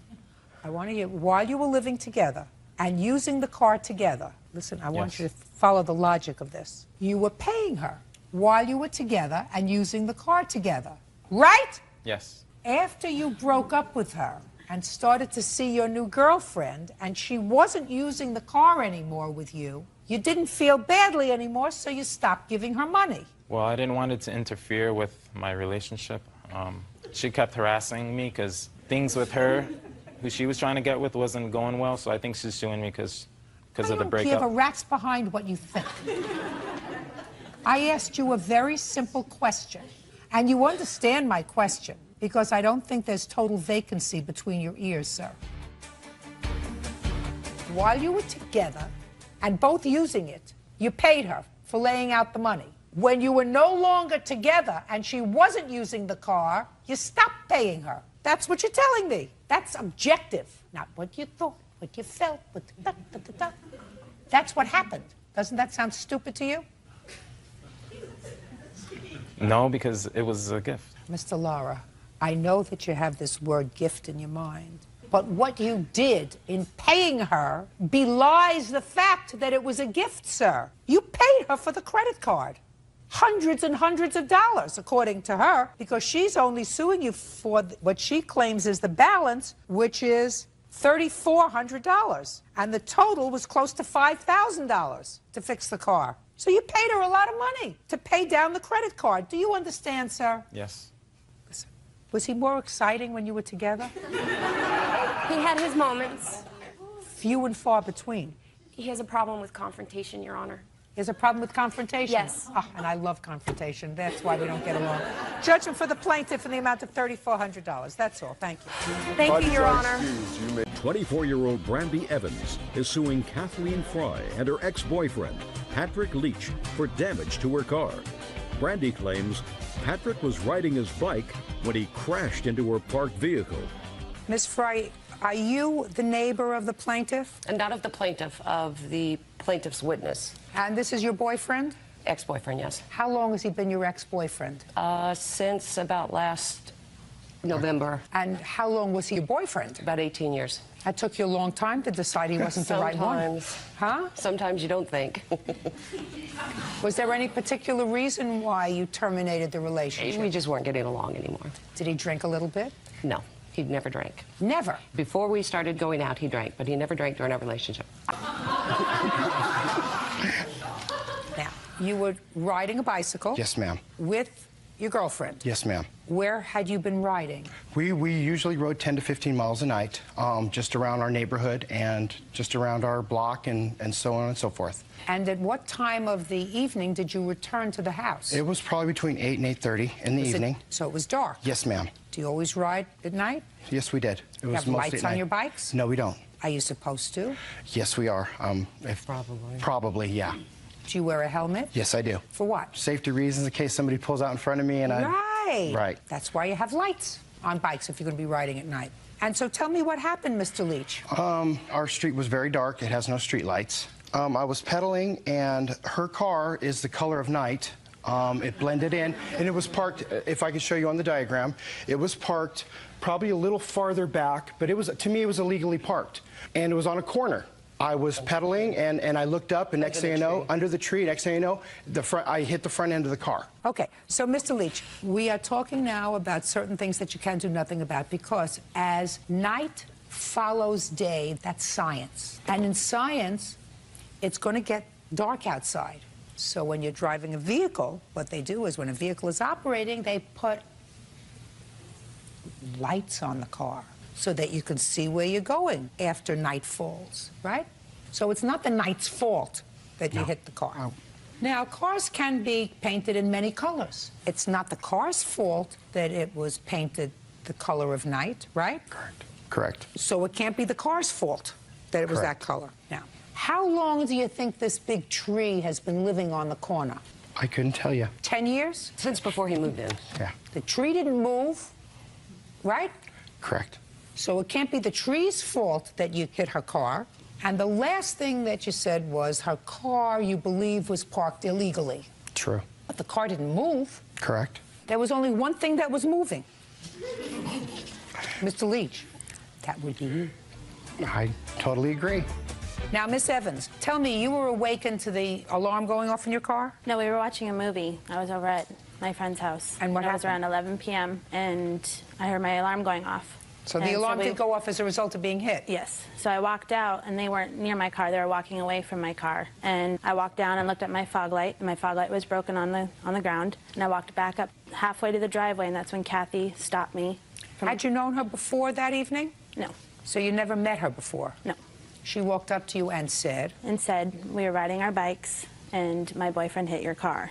And I looked over at him, and he was laying on the grass with his bike. That's not true. And Shh, Mr. Leach, Shh. Mr. Leach, look at me. And Kathy said she was going to run and go get her information and that she did not want to go through the police. She did not want to go through insurance. That she wanted to pay cash. And she walked back over and said he had some to drink and that here's her information to put estimates in her mailbox and that she would get back to me. And she gave me her number. She gave me her work phone, her cell phone. Miss Fry, did you write down your telephone number, your work number? I gave her my business card. What did you give her your business card for? For the purpose of, I had walked over and explained that he had hit the car and that he was lying on the ground because he had hurt himself when the bike hit the car. And I said, I will get you the information and you can get estimates and the two of you can work it out. I brought her the information back over. I never stated that he was drinking because he wasn't. And I never stated that I would pay her cash because I am not the one that hit the car. What do you want to say? I was standing there and listened to her state that she would pay Brandy in cash to settle the matter. Tell me your last name. Curran. How's Curran? I've lived there approximately 6 years. Okay. Mr. Leach. Yes, ma'am. There is no reason why Miss Fry should take responsibility for this. Exactly. So if the court were going to enter a judgment, it would have to be a judgment against you. Correct. So that, Miss Fry, you may sit down. Thank you. Now, sir, you're there all on your own. In 10 seconds, give me your best shot as to why you're not responsible for this. I never said I was not responsible. I took the car. But what I am disputing is they brought over estimates for $1,400 for the car, which to me was a little outrageous. We told them to get another estimate in a local place. They've done work on our cars before, and they were more reasonable. They've probably given a reasonable rate. They never went there. Mr. Leach, let me stop. Sure. A second. Is it that you don't like the amount of money that she's asking for because you believe it's excessive, or that you don't believe you're responsible? The amount of money, and then we had an estimate for $1,400 and $1,600. Now it's $1,800. Well, now she's going to show me the estimates. I have and the photographs. The first estimate that I gave them, that was for the $1,400. When I gave it to her, she asked me to go and get another one with their body, a place, and it shows it was only a month afterwards, not even a month after the accident, that I have for that quote. Just a second. What was the name of the body shop where you wanted them to go? Boulevard. This is one of those from Boulevard? Yes, and that's my third one. Can I see it, please? We never got that one. We never got those. I don't care whether you did or not. Now I have them. So am I correct? Boulevard gives you $621.72? That was just the paint that they said. They didn't say anything about the hood. That is, I have pictures of my hood and where it's not aligned with the other side from where he fell on it. And Your Honor, I did not fall on the hood. I have your handlebar marks on my hood. Well, there is damage to the hood. All right, anything you want to say? I just, I want to know. She got an estimate from Boulevard, for just paint. Well, you know what? To me, if I'm going to get an estimate for the body work, I'm just not going to ask for paint for the $600 and something. I'm going to say, I'm going to say, hey, it's just, I need the body work done. I don't understand that. I went in and asked for an estimate, and that's what they gave me. I didn't ask them just to do paint. Did you ask them for an estimate to fix it or to paint it? To fix it. I said I needed it fixed. The damage to this car can't be done for $600. She's got something wrong with the hood of the car that's going to have to be pulled out, painted if it's going to be done right. The $1,300 is a reasonable estimate. Okay, judgment for the plaintiff in the amount of $1,360.64. Thank you. Thank you. Elizabeth Rivera says her ex-boyfriend's girlfriend, Athena Hernandez, bit off the tip of her pinky finger during a fight. Athena is countersuing, claiming Elizabeth vandalized her truck. Miss Rivera, the defendant is your ex-husband's current girlfriend. Correct. And according to your complaint, outside of school, an incident occurred where she attacked and assaulted you. You want to be compensated for that injury. It resulted in severe damage to a finger. Ms. Hernandez says you initiated this altercation by damaging her car. Fight ensued. You may have gotten the worst of the fight, but you started it. And she is counterclaiming for the damage that she alleges you did to her car that day, and also for the fact that she lost her job because of this incident and lost wages. That's your counterclaim. Yes. How long were you married to the ex-husband? 13 years. Do you have children? Yes. How many? 2. How old? 12 and 8. What's his first name? Jose. When were you divorced? I wasn't legally married. Common law. Common law in what state? New York. There's no common law in New York unless it was before 1933. And from looking at you, you didn't live with him in 1933. So that you were never married to Jose? No. But you were together for 13 years? Correct. Come you never married him? I wasn't ready to get married. You were ready to have 2 children with him, but not get married? Exactly. I always understood that. It was always clear as a bell to me. When did you separate? We were together 13 years, and we separated a couple of years ago, like maybe 4 years ago. And when did you meet Jose? You have children with him? Yes. How many? 1. How old? 6. So you were with him when he was living with her? No. According to me, he wasn't living with her. Your child there's a 2-year age difference between Yes. your child and hers. Yes. How long have you been living together? Going on 4 years? Well, for the 4 years before that, where was he living? In his own apartment. Sounds like some bargain. What does Jose do for a living? He's a broker, an insurance broker. How long has he done that? About maybe 6 years. Does he make a living? Yes, he does. How much money does he earn? About maybe 35, 36,000. Does Jose pay child support? No, he doesn't. How do you support your children? He provides for them. How do you support your children? He supports them. How much does he send you? He doesn't send me anything. If they was to need anything, he'll go buy it for them. That's not supporting your children, Miss Rivera. Do you work? No, I don't. Well, who supports you? Is not an answer. The city. The state? The state. And how long have you been a recipient of state assistance? About 19 years. 19 years. Well, that's the reason you didn't marry Jose. Yeah. That's the answer. I knew, you follow the money, you always get to the answer. That's a reason for not getting married. So Jose works as an insurance broker. The state pays for your 2 children, and Jose has another family. Who do you work for? For myself. What kind of work do you do? Insurance broker. For the same company? Mm-hmm. How long have you worked for them? It's mine. It's an actual brokerage. I own my own brokerage. Does he work for you? Yes. How long has he worked for you? 6 years. Is he a paid employee or on commission? No, he's a paid employee. And what's the name of your company? Popular Multi-Service. Where are they located? In the Bronx. Perfect. State of New York is going to send me a big gold star for this one. Now, tell me when this incident took place. It took place on February 5th, 7:30 in the morning. Tell me what happened, Miss Rivera. Okay, I was taking my kids to school at 7:30 in the morning because they have to be inside by 8 o'clock. So as I'm approaching the school, I see Athena Hernandez coming out of her, the school. And then as I'm getting closer, she's running back in the school. So as I'm approaching inside the school, she's coming out. And she's coming out saying a smart remark. Just tell me what she said. She said, haha, I have a car. Go ahead. So I looked at her, I was like, come on, boys, let's keep on going inside. That's not necessary. So I gave them my blessings, I walked them inside, and then I stood about 10 minutes inside. I came out, she's still out there, parked in front of the school. She pulled down her window, she started cursing at me, and she spit at me. So I spit at her right back. And I continued walking home. As I continue walking home, I'm turning the corner, ready to cross the street. As I'm crossing the street, she turns the car in a one-way, she eats the stop sign, and she hits me with the car. I got surprised, I fell down.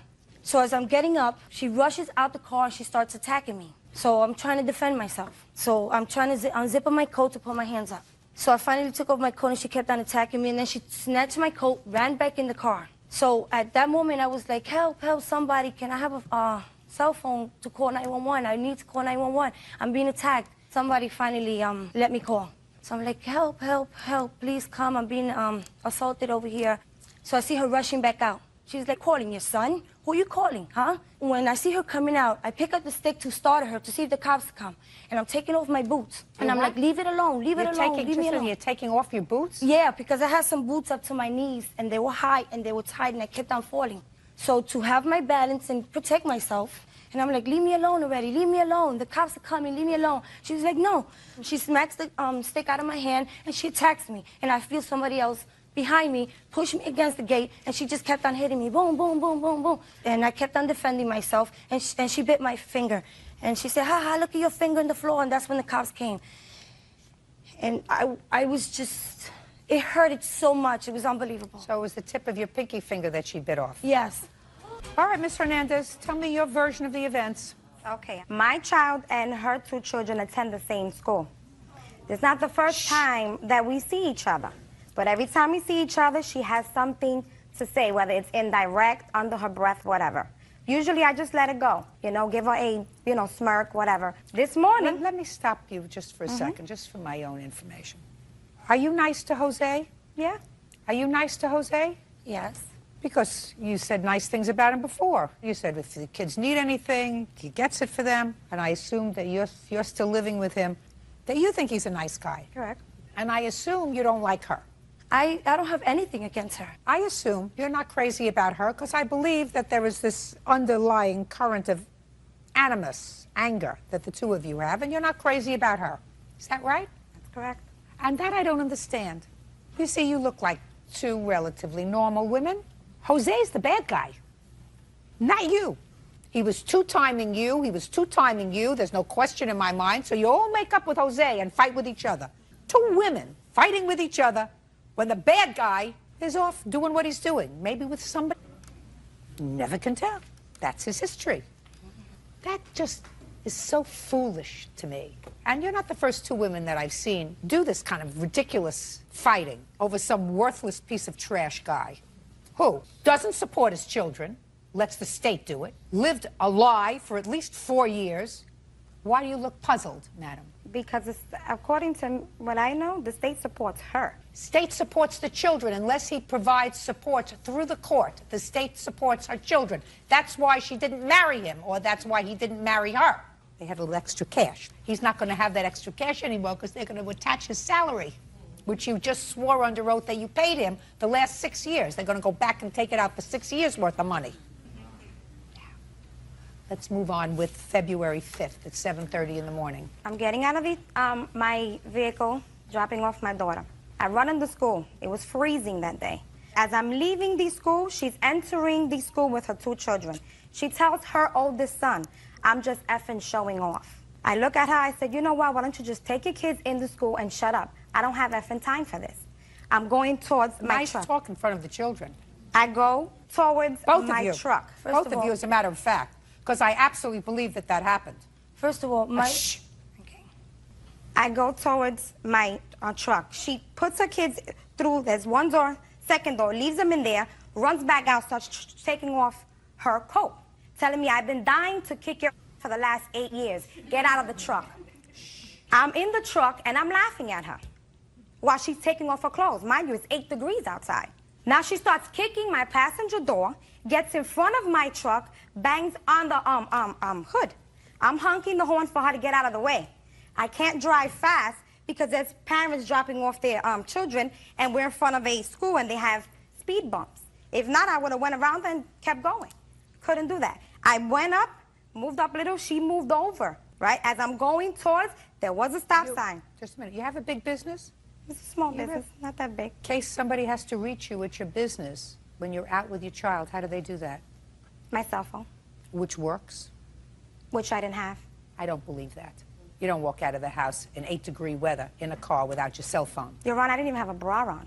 I don't care whether you had your bra. You may go out without a bra, but nobody goes out without their cell phone. So I don't believe that. Okay. Absolutely don't believe that you didn't have your cell phone. So if you have this nut banging on your car looking to fight with you, what is the last thing you do, Miss Hernandez? The last thing you do. You have a nutty person, takes off her coat in 8-degree weather, starts banging on your car, damaging your car. What is the last thing a woman does?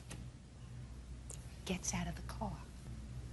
So what I want to know is, how did her finger get bitten off if you stayed in the car? I didn't stay in the car. Why not? Because she spit at me through the window. First of all, why is the window open if it's 8 degrees outside? Because when it's 8 degrees outside, when I used to live in New York, the first thing I did was make sure those windows were up and the heat was on, not keep the windows down. So why, Miss Hernandez, were the windows down? I rolled down the passenger window. For what? To curse her out and tell her to go home. Got it? You have some crazy person who's attacked your car, who's hell-bent on attacking you, Why in the world would a businesswoman who has apparently a successful small business, so she's savvy, why would she get out of a car where she's safe to confront some lunatic? Years. Why would you do that? Because I was tired of her. I was tired of her. So you got out of the car to beat her up? No, to return the favor. Oh, no, no, no, no.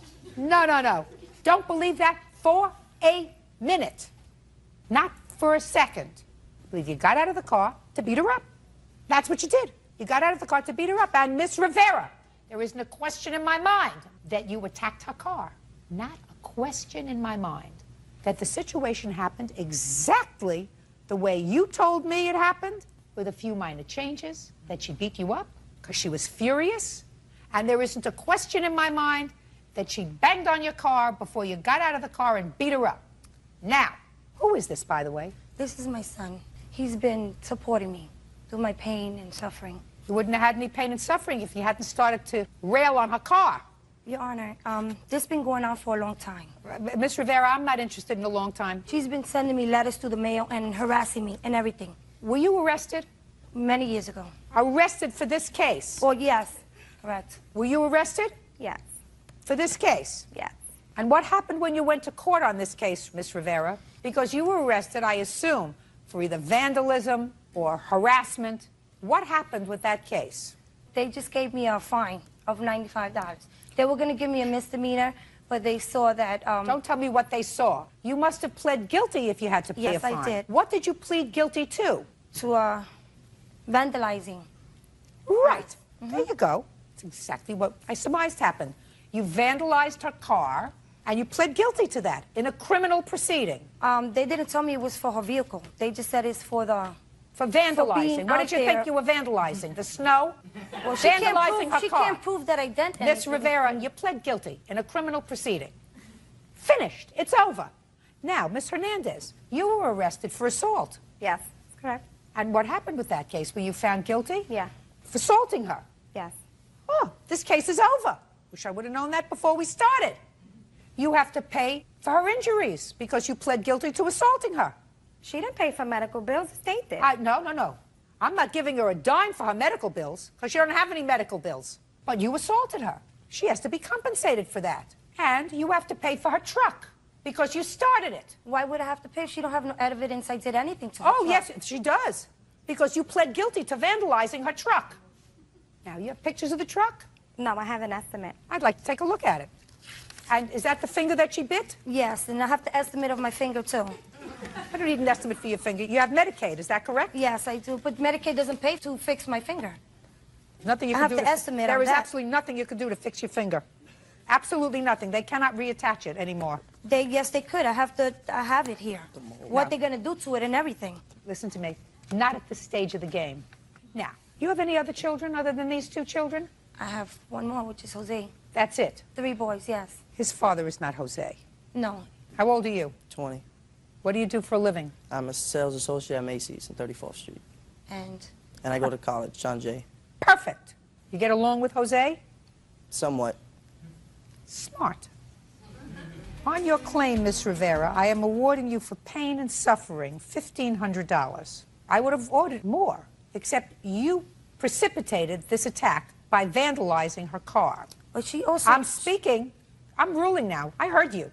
I'm awarding you $800 on your counterclaim to fix your car, which I am deducting from her award. Do you understand? Yes, I do. Which means, Miss Rivera, $700, because I've deducted the $800 that she's getting for the truck. I'm speaking, and you get nothing, but you get your truck fixed. Do you understand? Yes, I do. And I'm going to suggest, if you are two decent human beings, and you both made the mistake of falling for Jose, you put this animosity to rest. It should be over. You don't want him anymore. You got him for now. Maybe you won't have him in 5 years, but you got him for now. You may not be happy when they start taking money out of his pay. A whole bunch of money, because that's what they're going to do. That's what the state of New York's going to do. You can't escape your responsibility. If you make children, you have to support them. And is there any reason why you don't work? What are you looking over here for? Is there any reason why you don't work? Yes, I don't work because my reading is not too great. You don't have to read for every job. if you can find me one, I'm willing to work. It's not my job to look for a job for you, madam. No one wants You've to been really on hire welfare 19 years. It's time to move on. There are lots of jobs that you can do where you don't have to be able to read War and Peace. That's all. Step out.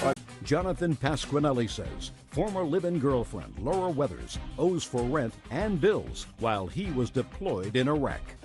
Bert, would you get the defendant a sweater, please, or have her go outside and get herself a sweater? Okay. She looks cold to me.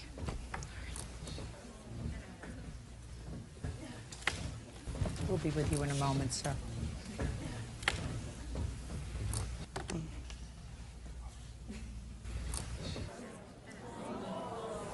Oh, that's much better.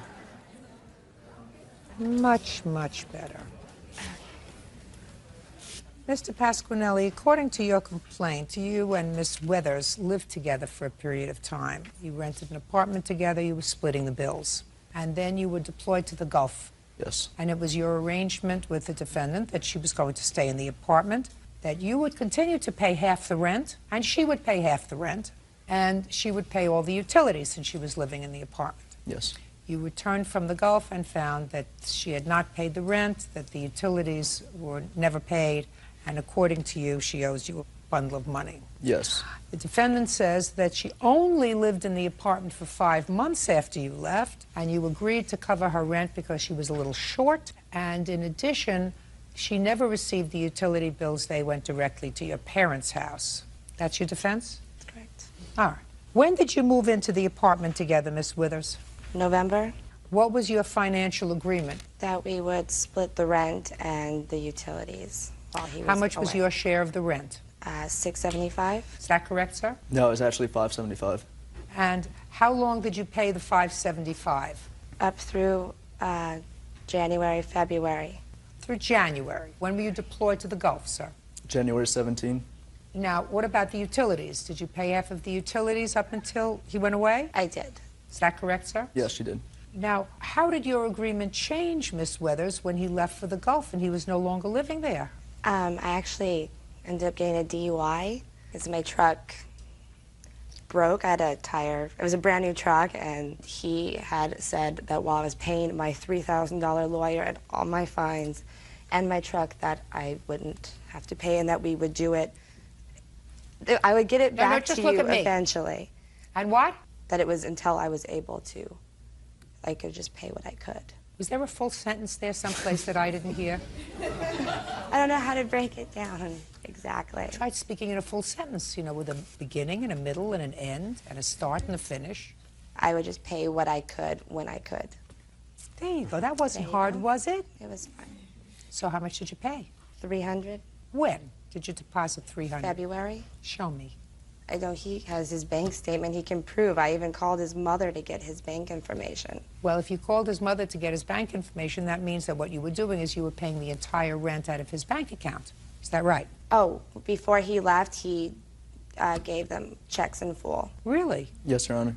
How was she supposed to pay her half? I left her deposit slips from my bank account to deposit it directly into my checking account. So it was all taken out of your bank, and Yes. she never deposited any money.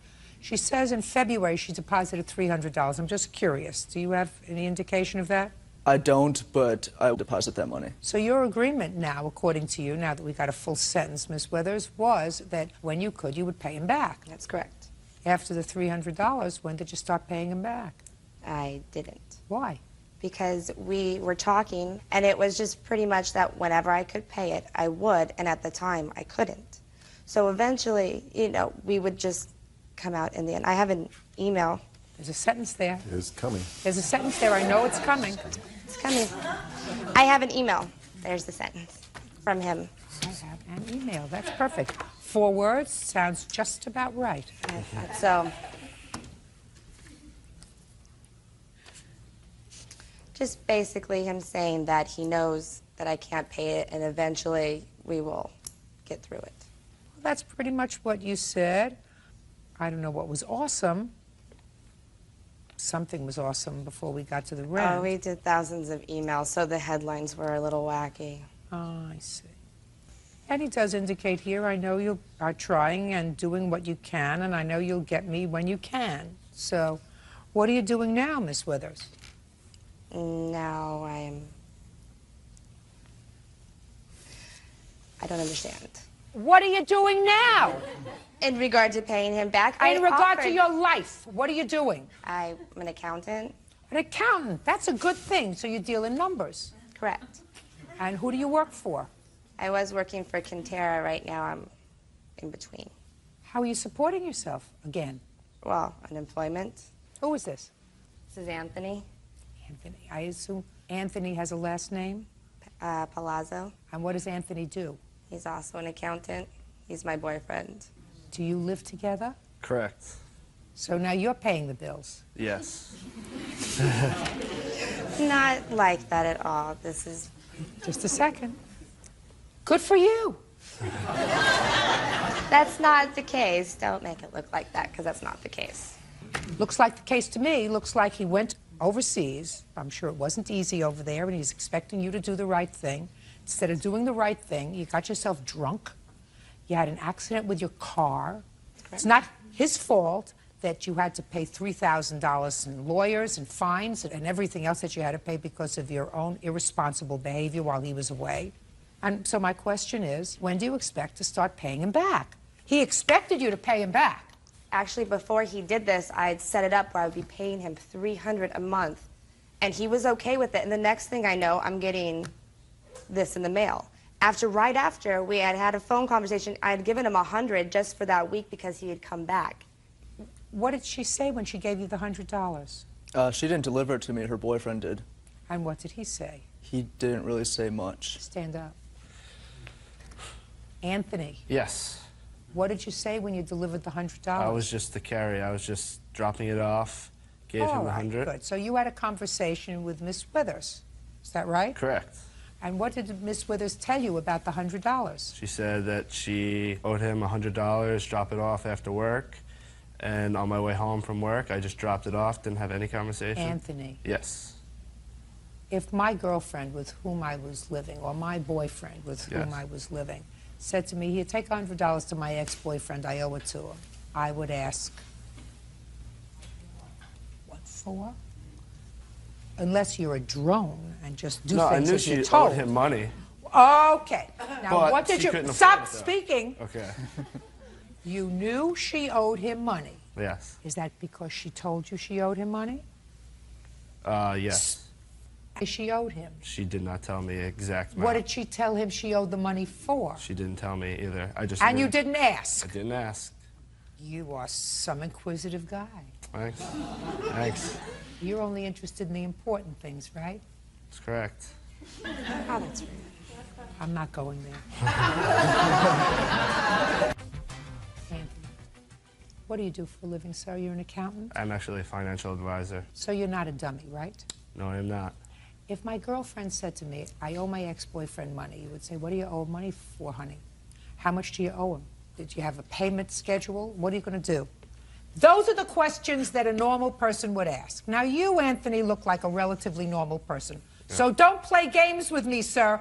Do we understand each other? We do. You don't want me to embarrass you, do you? No. Any more than I have done already? I'm capable of it, you know. Okay.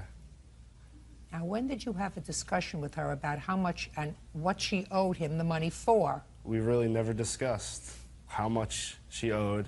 I just knew that she owed him money, and that was it. I didn't really want to know how much. I didn't want to get involved because I didn't want to get in the middle between money because I know how people act around money, so. You didn't want to be responsible. Correct. Now, Anthony. Yes. That's smart. Thank you. Because if you say, how much do you owe, and she tells you, the temptation might be there to say, let me give it to you because I don't want you to have any connection with him anymore. Correct. So you didn't do that. I didn't want to know. And why didn't you want to know, Anthony? Because I didn't want to know how much it was. It could have been a lot, it could have been a little. I didn't want to know. Well, you said I didn't want to know 3 times, and so I'm asking you, why didn't you want to know? Weren't you curious? No. Weren't you a little curious? I was not. Not at all. When were you deployed, sir? In January? January 17th. When did she get home? July 31st. So she was there ostensibly for 5 months, is that right? I don't know when she left. I don't care when she left. Me She was either. there for 5 months. Fine. That she owes you money for. And she owes you $2,875. Now, tell me about the utility bills. When I got home, I had a $617 gas and electric bill. Can I see it, please? What were you doing there? I wasn't even there. You're making wine? What were you doing? I have no idea. I Actually, wasn't. this is gas and electric also. And these are unopened. Just, I didn't know if... Can I see the unopened ones, Yes. please? This is actually cable, which I'm not allowed to have cable in San Diego anymore because the bill's not Okay. paid. You live at 9215? Yes, I do. Okay, and these were sent to 9215? Well, she paid you $300, so I'm deducting that from the $28.75, leaving $25.75. And here is a bill. Ooh, past due, date mailed, May 3rd. You would still be there, right? No, I moved out in the beginning, of May. I wasn't there. Well, this is mailed on May 3rd, so you owe $574.20. Cable. I tried disconnecting that because, number one, I'm not home. Number two, we have no computer, which we needed internet for. And because my name wasn't on it, I couldn't disconnect it. Why didn't you email him? Name's on the bill. Shh. Why didn't you email him and tell him? No, that's the time. Listen to me. Why didn't you email him and tell him to cancel I did. it? I had emailed Show me. him. Show me. I don't have that email. Anthony, Yes. where were you working in May? In May, I was working at Quintera. And where was she working? Quintera. Also. That's how I met him. So that's how you met, in May. When did she move in with you, Anthony? I would say In July. Jump! Didn't ask you. I June. asked him. Beginning of June. So from May, whatever, when you moved out until you moved in with Anthony here, where were you living? I was just staying at friends as I was going back and forth because it was closer to my house. What house? Or not my house, but to my work. It was just easier because I lived pretty far from work.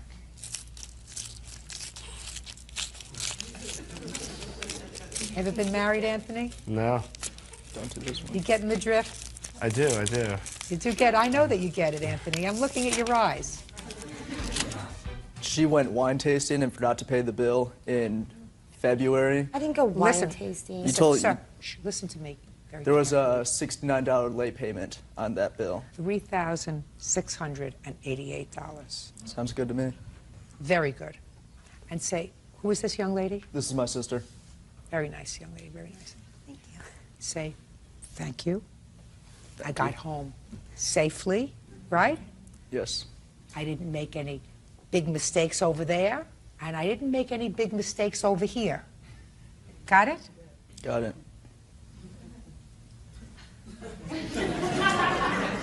That's all. Thank you.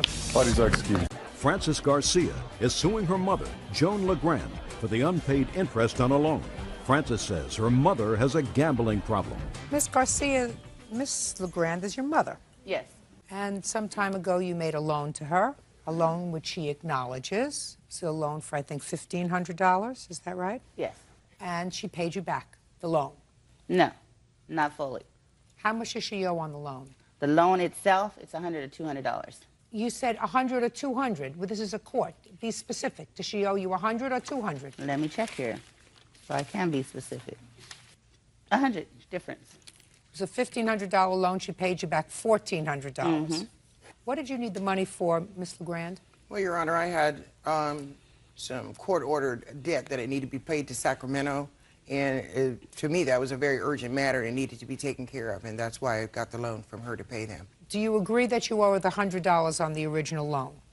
If she says I still owe her $100, I guess maybe I am $100 short, because the last payment that I made to her was $200, and I believe it should have been $300. Okay. So you acknowledge that perhaps you owe her $100. She says that you do, but she doesn't want $100. She wants $1,600. You're going to tell me why. Because my mother at the bingo hall came up to me, you can see this on the bingo paper, with this, and she said, Dee, can you read this and then let me know something? Well, per her contract, it states here, $500 for court fines. Then it also says $500 that she owes the state. Well, then her total at the bottom is $1,500. I said, Mom, what do you need the other $500 for? Oh, miscellaneous. I said, oh, it's for Jackson, right? Because she likes to go gamble in Jackson outside of the bingo hall. Okay. So, anyways, per her contract, it says, if you would like to read it, Judge, the payment would be paid as follows.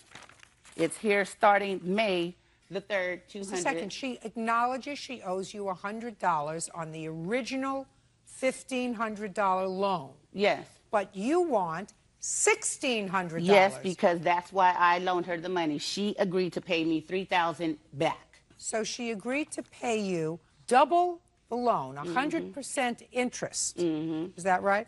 And that's what you want? That's what I want. When did you make her the loan? On April 26th. Of what year? Of 2005. And when did she finish paying you the $1,400? When did I have to press her to finish paying me? When did she pay you? Let me see. She did not pay in August 3rd because she spent it in Las Vegas. Listen to me. Okay, I did hear your question. Listen to me. If you heard my question, give me the answer. When did she finish paying? The 18th. Of what month? August. Now, did you have a reasonable relationship with your mother before? Outside of being her banker, no. We just talk whenever we see each other. The laws of this country, in each jurisdiction, preclude, do not allow people to charge usurious interest rates. She made the contract. Listen, I want you to open up, put on your listening ears. They're here. Courts will not enforce a contract with usurious interest rates.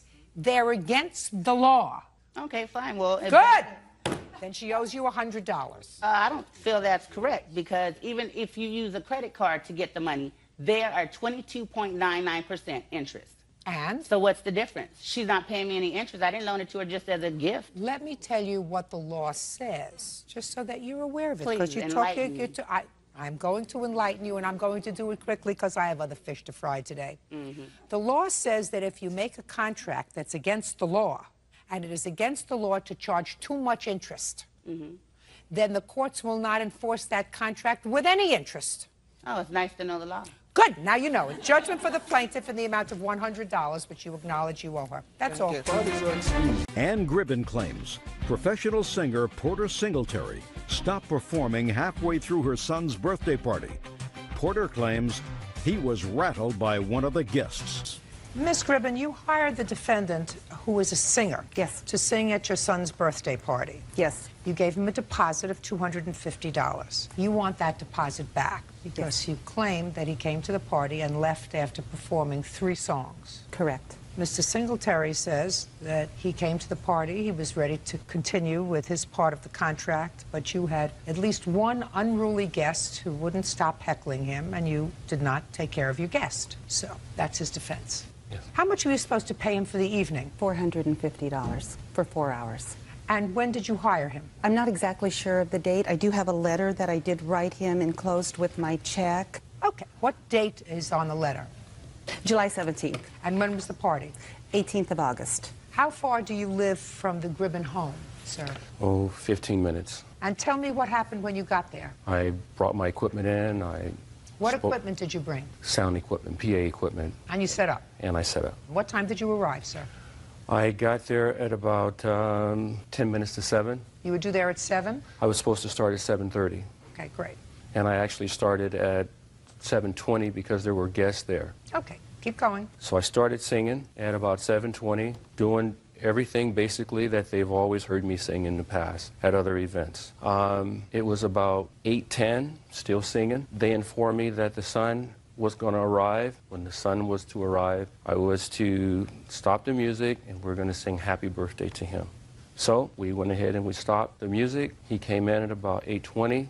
I've already sang an hour. And then the sun comes in and we all sing happy birthday. And he comes in, he walks through. I continue to sing. A lady came up to me and she said to me, "Can you pick the pace up a little bit? Can you sing something a little bit more up?" I said, "Sure, fine." Not Miss Gribben. Yeah, I don't know who this person is. You mean the person who came up to you? The person that came up to me. So out of respect to the household and the people that were there, I said, "Okay, fine." So I sang something a little up. I sang 2 more songs. Then the lady, she comes back again, and she says, "Could you sing something, you know, a little bit more up?" And I go, "I am singing up. What do you want me to sing?" She says, "Oh, I don't know, just anything, but sing it up." I said, "But if you tell me what kind of music you want, I can sing it." So then she says, "Oh, just go ahead." So I sang a couple more songs. She comes right back again after 2 songs. And I said, you know, what's going on? And she said, well, could you sing something a little more up? I says, look, this is your third time to come to me. You need to tell me what it is that you want. So then she says, well, just anything. So I said, okay, fine. I turned the music off, and that's when I went in to look for the plaintiff. The lady that had been coming to me to ask me these questions, they were in the room together. And when I came to the door, they were talking about me, and they both turned red in the face because they were saying something. And I just said, you know, I don't know who this lady is. I said, you know what I do? She wants me to do something that I don't know what she wants me to do, and it's total throwing off everything that I do as an entertainer. Within about 2 minutes, all of a sudden some music comes on, blasting, some kind of rock punk music. And I go, what are you guys doing? And then so she says, oh, I'm so sorry. I can't believe that this is happening. And Who said that? The plaintiff. And then so well, who I changed said, the music? Who changed the music, Miss Gribben? The bartender. The bartender. Go ahead. So then she said, you know, oh, Porter, you know, I can't believe this. And I just said, well, you know what? I'm an entertainer and I'm singing, and I sing with a feel.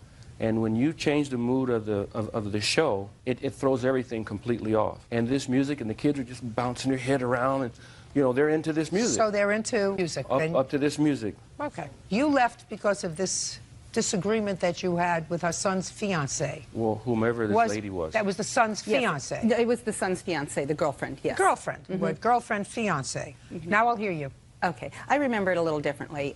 First of all, Porter's a fabulous singer. I don't question that one bit. We've seen him at several venues, different places. And nobody's ever had a problem with him? Nobody that I know has ever had a problem with him. Right, that's why you hired him, because you liked the way he sang, and nobody ever had a problem with him. Super so singer. now I'm hearing you. But it's a little different. The times are a little different. He wasn't there that long. I remember it that he sang 3 songs. Well, he sang more than 3 songs. Oh, Three okay. songs last half of the amount of time we've just spent together. Okay. Okay. Okay. So I know you said 3 songs. That wasn't true. Keep going. Well, what happened was my son's girlfriend did interrupt him. I don't know how many times it was. Porter came to me, what he's saying is true, and he was telling me what happened, and he was upset about it. And when he told me, I was upset about it. I had no idea. But I want to just tell you one thing that was a little different. Porter was going to come that day with a DJ. And what happened was 2 things. He was going to come at 1 o'clock that day, and we were going to go over the song list. But it was his birthday that day, and he called me and said his family was taking him out to lunch. Would it be all right if he didn't come? I said, yes, it's fine. We'll see you tonight. Okay. And then when he got there, I said, where's the DJ? You mean you thought you were going to get a singer and a DJ for $450? Right, well, what planet do you live on? I'm sorry, not a DJ. I'm sorry, DJ equipment. I'm sorry, okay. not a DJ. I'm sorry. So you had entertainment for the entire day. He was going to sing and DJ equipment when he wasn't singing. Correct. For $450. Keep going. Okay, but he got his DJ equipment stolen, and I said the reason I'm bringing that up is I said that was no big deal. I mean, he sings beautifully. Let's go. But what happened was when he came to me and told me that my son's girlfriend had interrupted him, you know, I told him that I would immediately speak with her, and he's telling the truth. When he stopped playing, the bartender turned the music on. So I told Porter, I said, I'll turn it off. I mean, I begged him to stay. I mean, I told him I'd do whatever I could to, What did you say to your son's fiancée? I asked her, I confronted her immediately because she walked in right kind of behind Porter, and I said, what's going on? And what did she say? She says, well, I just wanted him to play something a little different or something a little upbeat. Well, it's not I said, up to her. Oh, absolutely. I said, let me handle this. And what did she say? Oh, okay, you know, but I mean, I agree that she was rude. But what I told Porter that night, I said, Porter, I mean, you're terrific, and everybody here thinks you are. We want you to stay. I mean, I'll muzzle her. I'll do whatever you want. I mean, it wasn't unruly guests. I mean, it was he has to admit, it was family and friends. Got it. He came to perform in good faith. According to you, you've seen him perform at many other venues. Yes, I did. He's never had a problem. Well, no, not that I know of. If he'd had a problem, you would have known about it if you were there. No, so he's never had a problem. You hired him. He wanted to do a good job. Clearly, something at your son's birthday was so distasteful that he felt as if he was prepared to risk your good offices to say, I'm leaving. I can't work in this kind of environment. You acknowledge that your guest was rude to him. He doesn't have to tolerate somebody being rude to him. You know, it would have been nice if he said, well, I'll suck it up and continue to play, but he doesn't have to tolerate that. He can leave. So the question is, was the time that he spent at your home worth $250, which was your deposit. And it was. He's an entertainer. He entertained. He came to your house. He spent an hour and a half there. He set up. He performed for $250. That's a bargain. He's entitled to $250. So, did your son have a good time at his 30th birthday? We still had a good time, but it was an embarrassing thing. Of course you still had a good time. Well, don't you think he was embarrassed? Yeah, I guess I've seen it a little bit differently, but I mean, I don't deny that he, you know, is not a good singer. I mean, I can't say that. No, he was embarrassed. It's just that we tried to do our best to make it good with him. I mean, I believe that you did. I believe that you said, let me handle it. You Yeah, said I to did. your future daughter-in-law, let me handle it. She's still the girlfriend? Ex-girlfriend now. Ah. See what happens? All things work out for the best. How much after the party did she become an ex? Couple months. Couple of months. See how things all work out for the best? We didn't really like her. You didn't probably really- shouldn't say that. Well, listen, you never know what's going to happen in the future, so got to keep all your options open. But it sounds to me as if he had a good time at his party. He did. Good. I'm glad. He's entitled to his $250. That's all. Thank you. Melissa Kina says her daughter, Jamie Jaworski, owes for 2 unpaid loans. Jamie says her mother is conspiring with her ex-husband to ruin her life. Miss Keenis, this is your daughter. Yes, it is. Does she have any siblings? Yes, she does. How many? 2, a brother and a sister. She's the oldest. Is she a cute baby? Gorgeous. Is she a nice baby? Yeah, very well-mannered. Must have been, because you had 2 more. Yeah. Well, you're not getting along so much anymore, and it is your claim that your daughter owes you the balance of 2 loans. One loan that you made to her several years ago in order to permit her to open up a business. That loan was for $10,000, and she's paid back a substantial part of that loan. That's correct. Over the course of the last 3 or 4 years. You were opening a beauty salon, and you were able to do that through the loan from your mom. Exactly. The second loan was for $2,000, and that was more recently, and that was to permit her to get an attorney because she was going through a divorce. Correct. With regard to that $2,000, your daughter says there was never any discussion of a loan, that you were ecstatic that she was divorcing the husband, and you agreed to help her secure an attorney so that she could That's not true, Your Honor. so that she could successfully conclude the divorce process. So let's deal with the first loan. When was that, Ms. Jaworski? It would have been in August because I bought the business. I took possession August of of what year? 03. And it was for $10,000? Yes. Was there supposed to be interest paid on the loan? No. Well, tell me how you were going to make this loan with no interest. I knew that she had money left over from my grandmother's estate. Put your hand down. What do you mean left over? Well, my grandmother didn't take care of things how you're supposed to, and so all of the money that was left out of her estate went to the state for her care. But there was somehow this money left over that the state didn't How know much about. money? I knew of $10,000. Okay, go ahead. And so I asked my mom if I could borrow that $10,000 from her because I knew it was in the bank sitting there, and so that there wouldn't be interest or anything on it because we already had the money. Well, there would be interest on it. If she loans you $10,000, then she's losing the interest on $10,000 for as long as it takes you to pay her back. There was never any discussion of it. But you do understand that. I understand what you're saying, but in my mind, it wasn't that way. I don't care what It was just in your sitting mind. there. What I'm telling you is, if your mother takes the money out of the bank, then she's losing interest on it, so there is a loss.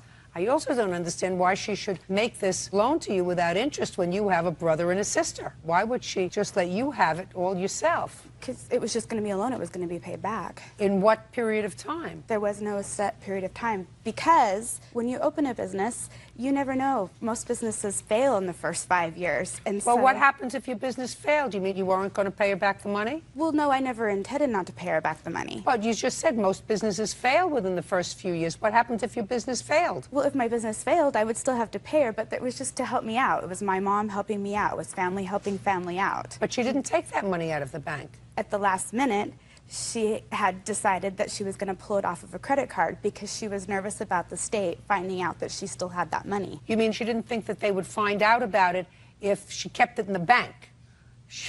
Go ahead. Keep going. Keep going. I'm listening to the story. So she wanted to take it off of her credit card rather than take it out of the bank because she was afraid that the state would find out. Well, she was worried that Go they ahead. would find out and then she wouldn't have the money sitting there. Keep going. No, that's really what happened. Keep going. And so at the last minute, she decided to pull it with zero interest. And either way, it wouldn't matter. There was Zero no interest for how long? Forever? I don't know. What do you mean you don't know? You're in business. You don't have zero interest forever, maybe for a year or two, but not forever. I never saw any of the credit card information. I have no idea, to tell you the truth. Well, let's understand this. You knew at the time that you accepted this loan that it was coming off of a credit card. Is that right, Ms. Jaworski? At the last minute, yes. I don't care if it's the last minute or the last second. You always could say no. I know, but I'd already given Listen to me. You always could say no. Mm-hmm. And then if I had... Who cares what happens if you had? If you had, to go to work in somebody else's beauty parlor. Now, there was zero interest. And as a business person, you know that zero interest isn't forever. It's for a fixed period of time, which was for how long? 2 years. That brings us up to 2005. As of August 2005, how much money did you give her? I haven't split it out. These are just the statements that I have until then. Well, I didn't Lisa, add that up. I don't do that. Math wasn't my strong suit. Me either. You either? Then you No. shouldn't be in business. But if you didn't pay her back in the 2-year period of time when there was zero interest on the credit card, you owe her whatever the interest is. End of discussion. Now, how much is on the credit card? On the credit Not with the $2,000 for the lawyer. I'm not dealing with that yet. Well, it was all on one credit card, and the balance due on it when she stopped making the payment was $4,995. Show me. Ma'am, before you roll, can I say something else? Well, this is not the last one. That's after I've made a payment, but... Can I see that bird, please? I've made like the last 6 or 7 payments on it. Now, you wanted to say something, Ms. Jaworski? I do, because the interest situation. Mm-hmm. She had said when we put it on that credit card that if the interest came due, that she would either take the money out of the estate and put it back on there. So I would never, the agreement was never any interest. It really wasn't. Listen to me. You knew at the time she was taking out an interest-free loan for 2 years in order to cover this loan that she was making for you.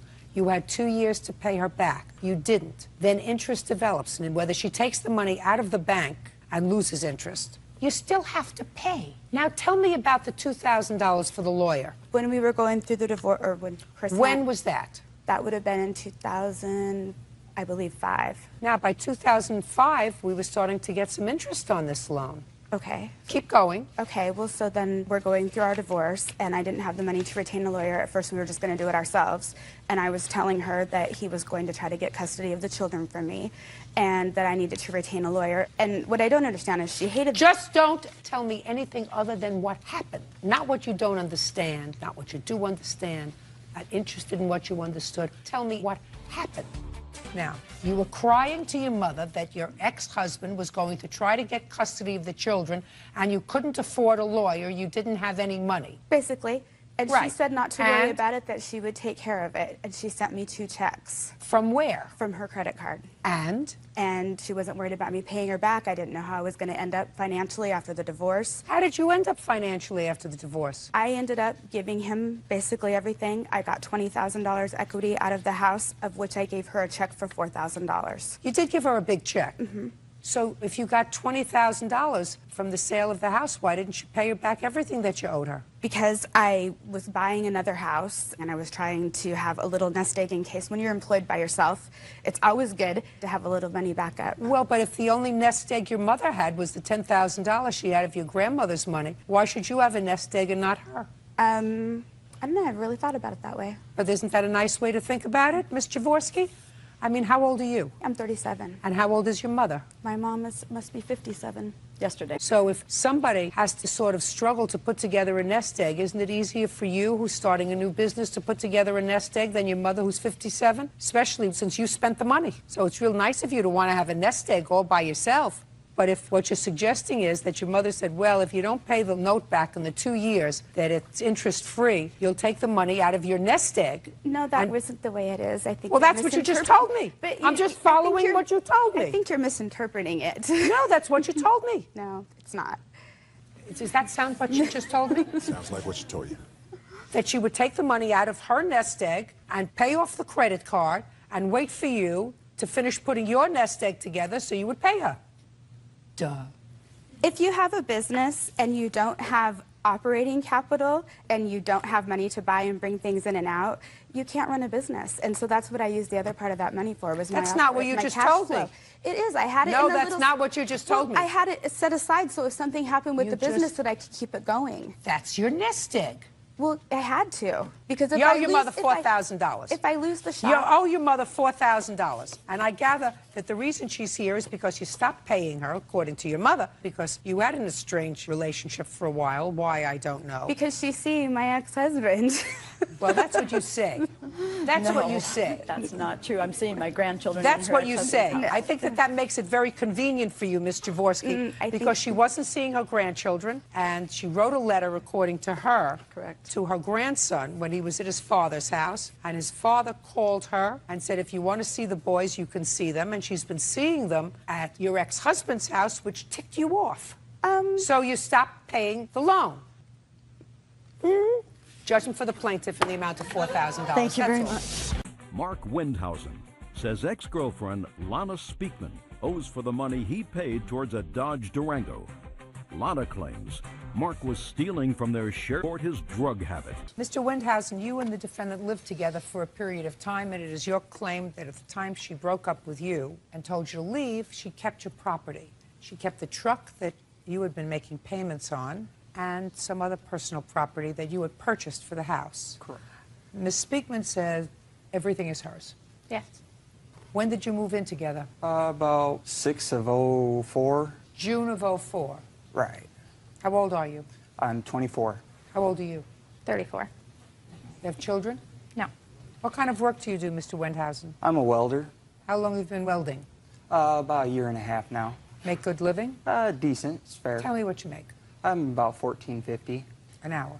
An hour, yes. How much did you make last year? How much did I make last year? About $12,338.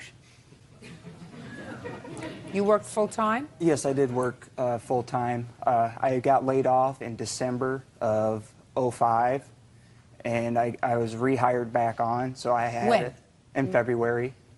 But other than that, you work continuously? Correct. And what did you do with your money? What did I do with my money? Why do you keep asking me a question? I know the question that I asked. What did you do with your money when you got your money when you were living with Miss Speakman? I cashed my checks at the U.S. Bank, and I went and paid it to, just gave her cash. Well, how much cash did you give her? Approximately about $340 per week. It was different every week. Tell me about this truck. This truck, I needed a vehicle to get back and forth to work. I did not have one. I wasn't able to put one in my name because Why? my credit wasn't the greatest. And at the time, I was working on getting a work permit to make a commute back and forth to work. What did your bad credit have to do with getting a work permit, Mr. Windhausen? Because I wasn't able to put the truck in my name. Did you have a driver's license? I did not. I just had a work. Well, that's an answer why you can't have a truck in your name, sir. Correct. So you were going to drive this truck despite the fact that you didn't have a license? No, until I got my work permit. Did you drive the truck without I did, a license? yes. So Ms. Speakman put the truck in her name and allowed you to drive it without a license? Correct. Jan, down, I get to you. And who made the payments on the truck? I did. How much were the payments every month? Approximately about $340 a month. $340 a month. Plus It's exactly the insurance. same amount that you gave her. You said a week. That's a number you must like. You told me you gave her $340 a week when you cashed your paycheck, and now you tell me Well, that, that's your truck excluding- payment was $340. That was excluding making the payments on the refrigerator and the stove and the bedroom set. How much was the truck payment? About $340. And how much did you used to give her every week from your paycheck? Around $340, yes. He's got it down, and he's not going to waver. And how did you make the truck payment? Cash. Now, because we're just dealing with the truck so far, when did you kick him out? July 7th of 06. Why? Because I found out he was doing drugs. He actually, July 1st is actually when we broke up. He couldn't get a ride until July 7th. He stole $400 out of my purse. Said he was going to the store to get ice and didn't come back for like 12 hours because he was doing drugs. What kind of drugs does he do? Cocaine. Have you ever seen him do cocaine? No, I haven't. He told me. What did he say? A couple months prior, he took a lot of money. We had a joint checking account for a little while because I went to get money out and all the money was gone. Well, then I questioned him about it, and he finally told me that he was doing cocaine, that he had a drug problem, and then he didn't want to tell me what the drug was, and then he finally told me it was cocaine. How much money did you take out of the joint account? About $1,500. Do you remember when? It was March and April. He did it on 2 different occasions where he took hundreds of dollars out a couple times. I mean, hundreds, like $600 a night. It's not true. No? No. Don't do drugs. No, I don't. You willing to take a drug test? I am willing, yes. Willing to take a hair follicle test? That's fine. Right after court? That's fine. You understand that if you go for one of these tests, they will, and if it's positive, they won't let you be a welder. You understand that? Correct. You prepared to sign a release that the drug test results can be sent to your employer?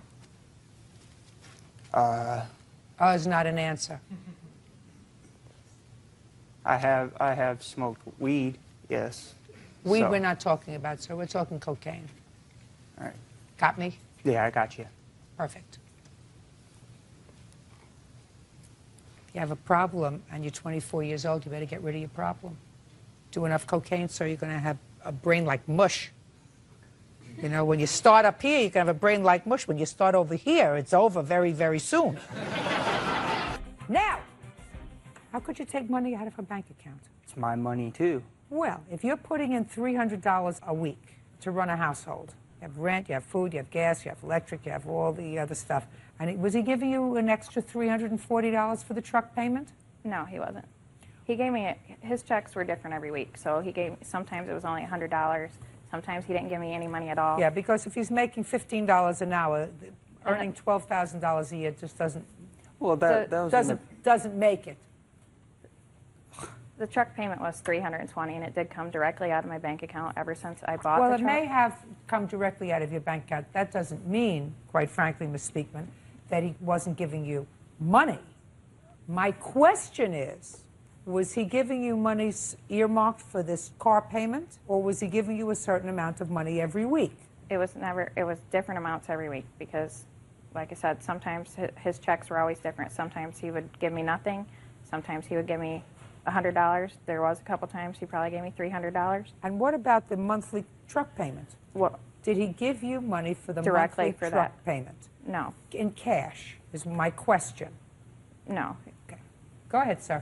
Yeah, I was just kind of curious, how could she make the payment for a car payment, a truck payment, a house payment, and all the other utilities if I was not paying any money to that household? She didn't say you weren't paying any money. But how could she afford I make those a lot vehicles? more money than he does. What kind of work do you do, Ms. Speakman? I work at a factory. And how much do you earn an hour? $22 an hour. And how much did you earn last year? $50,000. And you were earning $15 an hour, which is, you know, only a third less, and you only made $12,338, sir. That figure that you told me specifically, $12,338, which is what you said you earned last year, only 2 months you were out of work. Ms. Speakman. Yes. What did you do with the truck? I still have the truck. I'm still making payments on the truck. What are you going to do with the truck? I'm probably going to keep it. Now, if Mr. Wendhausen is prepared to get a loan for $5,000 in his name, are you prepared to give him the truck? No. Sure. Sure you are. Listen to me, Mr. Wendhausen.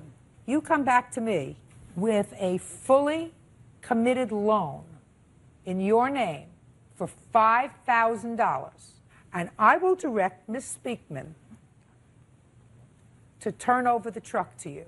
Do you understand? I do. But she certainly doesn't want to give you a truck that's in her name, and she's certainly not going to give you the value of it or what you claim to put in, because you can't prove what you put in to the truck unless you have canceled checks. No, I paid everything cash. Yes. Right. So go get yourself a loan, and then Miss Speakman is going to turn over the truck to you. You think that's going to happen, Miss Speakman? I don't think he'll be able to get a loan. Correct. Correct. But if he can... But what about I paid it, like, for the I whole think year that that you both he hasn't paid been it. there? It was sort of a fluid situation. But I certainly don't think that you ought to get stuck with this truck and turn it over to him. And I certainly don't believe that he, each and every month, paid you his portion of the expenses as well as the $340 for the truck because he didn't make that much money. Right. Now, what other property do you claim, sir, is yours that she kept when you I have moved a out? GE arranged stove that I When purchased. did you purchase that, sir? I purchased it in about 11:05. And you moved out in... 7 of 06. And did you eat while you were there? I did, yes. And did you use the stove? I only had it for about a month or two before I moved out. Show me proof that you purchased it. He just said we got the stove in November and he moved out in July. So I got it. Okay. Okay. Thank you. I see it's purchased by you, Mark Wendhausen. Right. Show me how you paid for it. I paid cash. I have a check. Can I see it, please? These are the 2 payments I made. These are the 4 payments that were made total. Okay.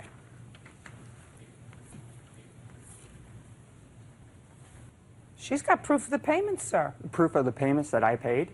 Well, show me your payments. It doesn't say that this was paid in cash. I paid those payments, ma'am. To whom? To Turner Electric. Show in me. cash. Don't you see there's cash? She writes checks. I pay cash. What else, Mr. Wendhausen? I also have receipts here for a refrigerator. When you moved into the house, Mr. Wendhausen, was there a refrigerator in the house? Yes. Can you please tell me where all my money was going? All your $12,000? Well, I lived there for two and a half years. All your $12,000? His money was going up his nose. Mine Just a was second. paying the bill. Mr. Wendhausen, I don't think that you understand, sir. That barely supports a person. You don't get it. I'm not getting it. I'm making payments that, you know. Show me that you're still making payments. I'm done. Those are the receipts. That's paid off. And you paid for it, and you used the refrigerator, and you used the stove while you were in her house? Yeah, it's my Goodbye, name. Mr. Wendhausen. Do you think I could think you have a problem, and I think that you really have to take care of your problem. If you manage to secure a loan for the truck, I am going to direct Ms. Speakman to turn the truck over to you.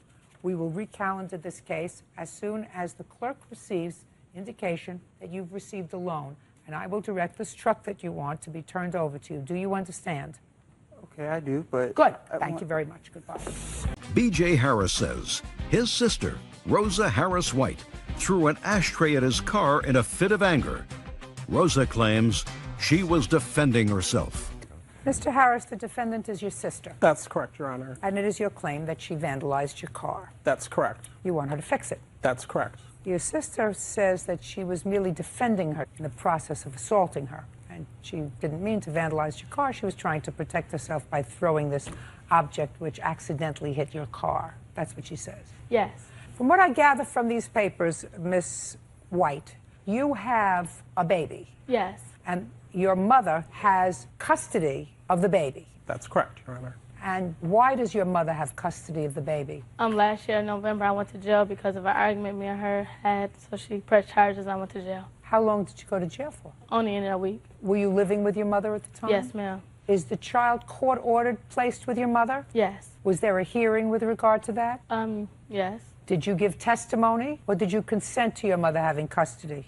No, I didn't even know she had custody. Actually, I received a paper in the mail saying she had custody, and I didn't know why, so. Were you involved with drugs? No. Were you involved with alcohol? No. Were you partying? No. You mean you just decided to let your mother keep custody of your child? Well, I went to court, and they kept custody of him, actually. So you went to court? Yes, I did. Oh, well, there we go. So you went to court and you spoke to the judge? Yes. And there was testimony taken, Mm-hmm. right? Yeah. Yeah, you know. You think that they got me in this bench from Central Casting? You think that they actually... I'm here because I did this work for a long time. Do you understand? Yes. So after a custody hearing, the court determined that you were sufficiently unreliable, I will not say unfit, and gave your mother custody of the child. Now, the child lives with your mother. Do you have visitation, supervised or unsupervised? Supervised. Supervised by whom? The people downtown, the DSS worker. You showed up at your mother's home to see your son on what date? I think the 18th. 18th of February? Yes. Were you supposed to be there? Yes. I thought you said you had supervised visitation downtown. No, actually, they just changed it to downtown. I was having supervised visit by her, by my mother. Yes. Actually, Your Honor, on February 18th, which is when this incident occurred, she had actually got into an altercation with her boyfriend, who tends to have a penchant for getting in trouble with the law. And so because he had attacked her, she had came over to my mother's house. Which that's not true. Hold on a second. I assume that that's what she told you. Yes. Then, she doesn't say that now because Mr. He's Wonderful here. is sitting right here. Correct. Good. And by the Listen way, to he me. is on probation, Your Honor, so I don't even know why he's here. And he's not allowed to leave the state? I believe so. We reside in New York State. New York State allow you to leave the jurisdiction, sir? No, I'm off probation. You're off probation. Super. News to me. Shh. Sorry. Well, 10 million people will know, including your probation officer if you ever had one. Correct. Perfect. Now, on February 18th, do you know whether the order for supervised visitation with the caseworker downtown was still in existence? I'm not aware of that. Was it still in existence? Yes. So you were not supposed to be at your mother's house? No, I was supposed to be at my mother's house, actually. They just got changed like last week, maybe. Well, if it got changed last week, then you were allowed to have supervised visits. Yes, I was. Look at me. Supervised visits in your mother's house supervised by your mother. That's what you told me? Yes. Okay. According to what you wrote in your answer to his complaint, your son wanted to go with you. Yes. And your mother said you couldn't take him. That's what you wrote here. I said. That's what you wrote. My son started to put on his shoes like he wanted to go with me. My brother would not allow my son to go with me. I said if my son wanted to go with me, he could. That's what you wrote. Oh, yeah, he but couldn't. she let him go with me. Just a second. But he couldn't go with you because there's a court order for supervised visitation, supervised at your mother's house. So you had no son, whether he wanted to go with you or not. Do you understand that? Yes. Now tell me what happened, because after that, my brother then took my son's stuff from him so that he could not leave. Yes. That's what you said happened, which is absolutely the right thing to happen. You did absolutely perfect so far, because that's what the order is. Supervised visits at the house. Do you live with your mother? No, I don't. You were just visiting there? Yes, I was. Okay. He was living. He asked my mother if she wanted me gone. My mother said yes. Then you're going to tell me what happened. Your mother said, yes, I want her gone. Then my brother comes towards me. I said, don't put your hands on me. Let me grab my phone charger out the wall, and I'll be on my way. He comes towards you. Keep going slowly, because I'm old. All right. Go ahead. After that, he called me a tramp AB, so I called him a so when we was arguing, actually, when I was going out of the house, he pushed me down the stairs, and I grabbed the weapon, and I defended myself. He put you down the stairs? Yes. Wow. Okay, and you fell? Yes. You fell. How many stairs did you fall? My mother has maybe 4 or 5 stairs. And you actually fell? Did you fall on your knees? Did you fall on your face? Did you fall on your hands? I fell on my right knee. On your right knee. Was it bruised? Just a little bit. Did you show it to the police? No. Did the police respond? No. After I left, I called the police. The police said it was a car coming to that address. You called the police? Yes, I did. Why did you call the police? Because my brother put his hands on me. Do you have the police report? No, I do not. Well, why didn't you get it? Because the place where I did the police report at, they said they didn't do relatives. So I went to the regular police station. They told me they didn't have it on record. So basically they threw it out, so I couldn't bring it. Now, just let me follow this. So he threw you down the stairs, Miss White, and now you're lying on one knee down the stairs, the bottom of the stairs. Right? Actually, no, look, listen to me. You're lying on one knee. That's according to you at the bottom of the stairs. I said I banged my knee. You asked me what happened. What was No. I said, did you fall on your fell down the hands? Did stairs. you fall on your face? And you said on one knee. Have an intact mind. Oh, yeah, on my right knee. Yes, I did. So you're lying at the bottom of the stairs on your right knee, right? Now Yeah. you're down there. Where's the ashtray? On the porch. Shh. Sorry. Do I look like I need help from you? Absolutely not, Your Honor. All right.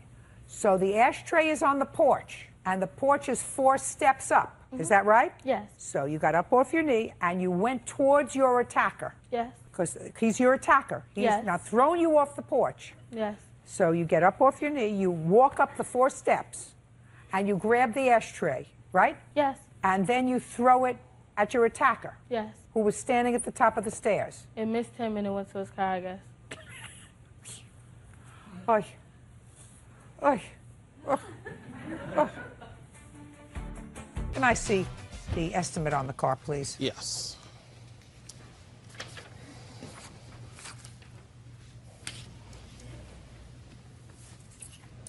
Do you live together? No, we do not. Who do you live with? I live with my sister-in-law. Sister-in-law. Yes, his wife.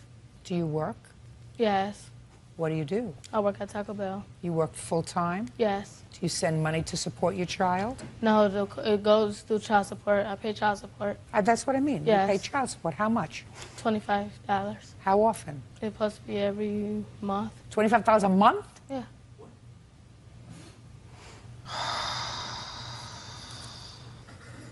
Have a picture of the car? Yes. I'd like to see it, please. You don't want to say anything, do you? Nah. Smart. Smart. No. Yeah.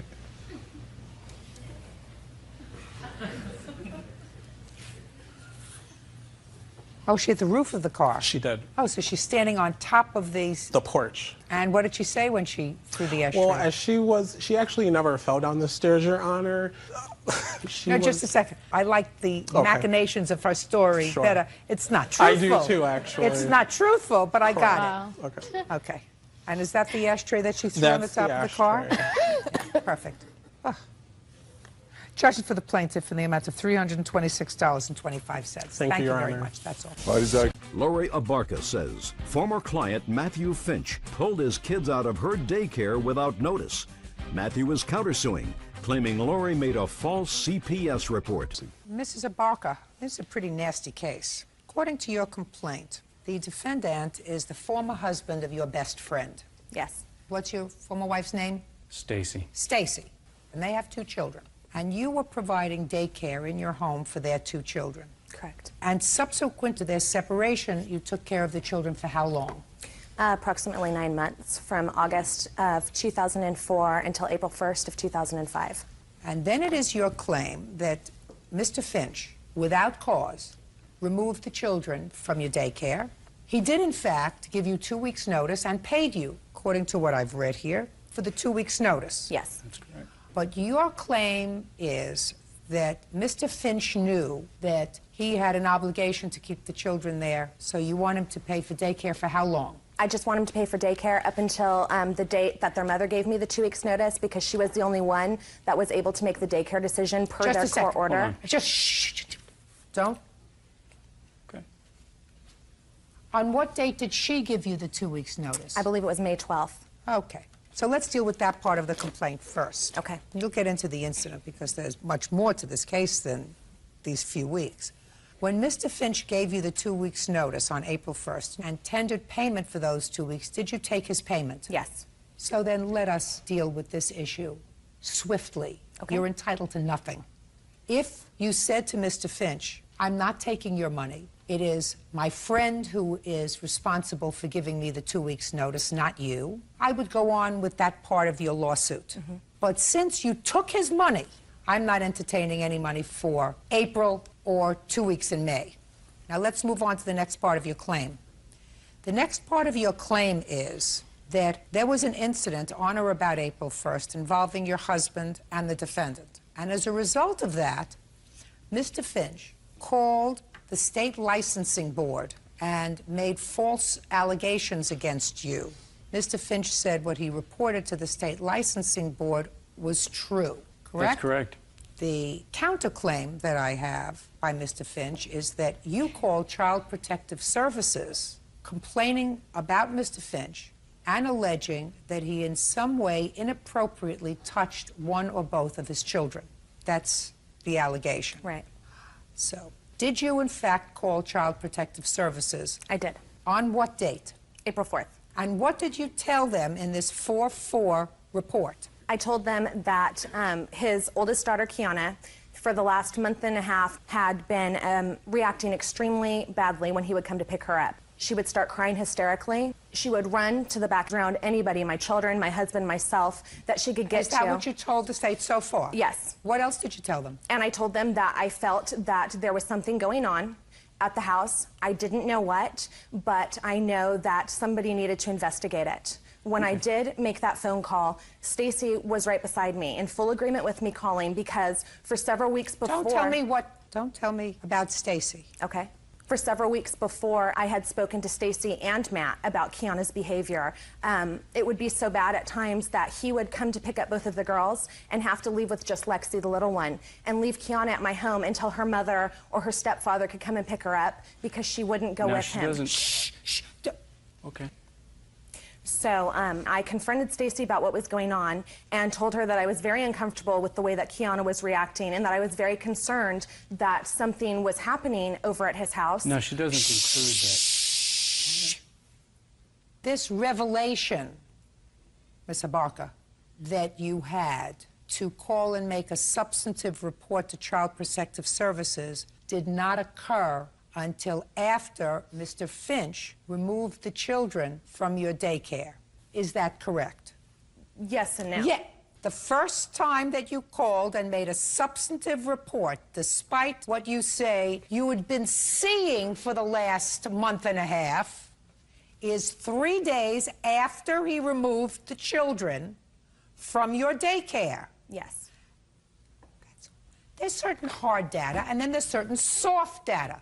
Your conversations with your friend Stacy is soft data. The timing of these events is hard data, which in my view very often suggests that you can make a leap with regard to things like motive. You get me? Yes. Good. Now, did you subsequently go to the family court with regard to her allegations of abuse? Yes, I did. And was there a hearing? There was a hearing. And subsequent to the hearing, was your time with your children diminished, supervised, increased? Stayed the same. We were sent to family court counseling after that. Who was? Me and my ex-wife. Just the two of you? Correct. And did you both go to counseling? I requested private mediation. I figured 1 hour with the family court services was not efficient time to handle this situation, and therefore I was granted time to get a private mediation. And as a result of the mediation, what happened? My time was increased. To what? To 50%. It had been previous to that, how much? It was only 37% time. Subsequent to the call to Child Protective Services, was your daughter subjected to a physical examination? Yes, both daughters were. And I do have the report here. Can I see it, Would you like to please? see it? For both daughters.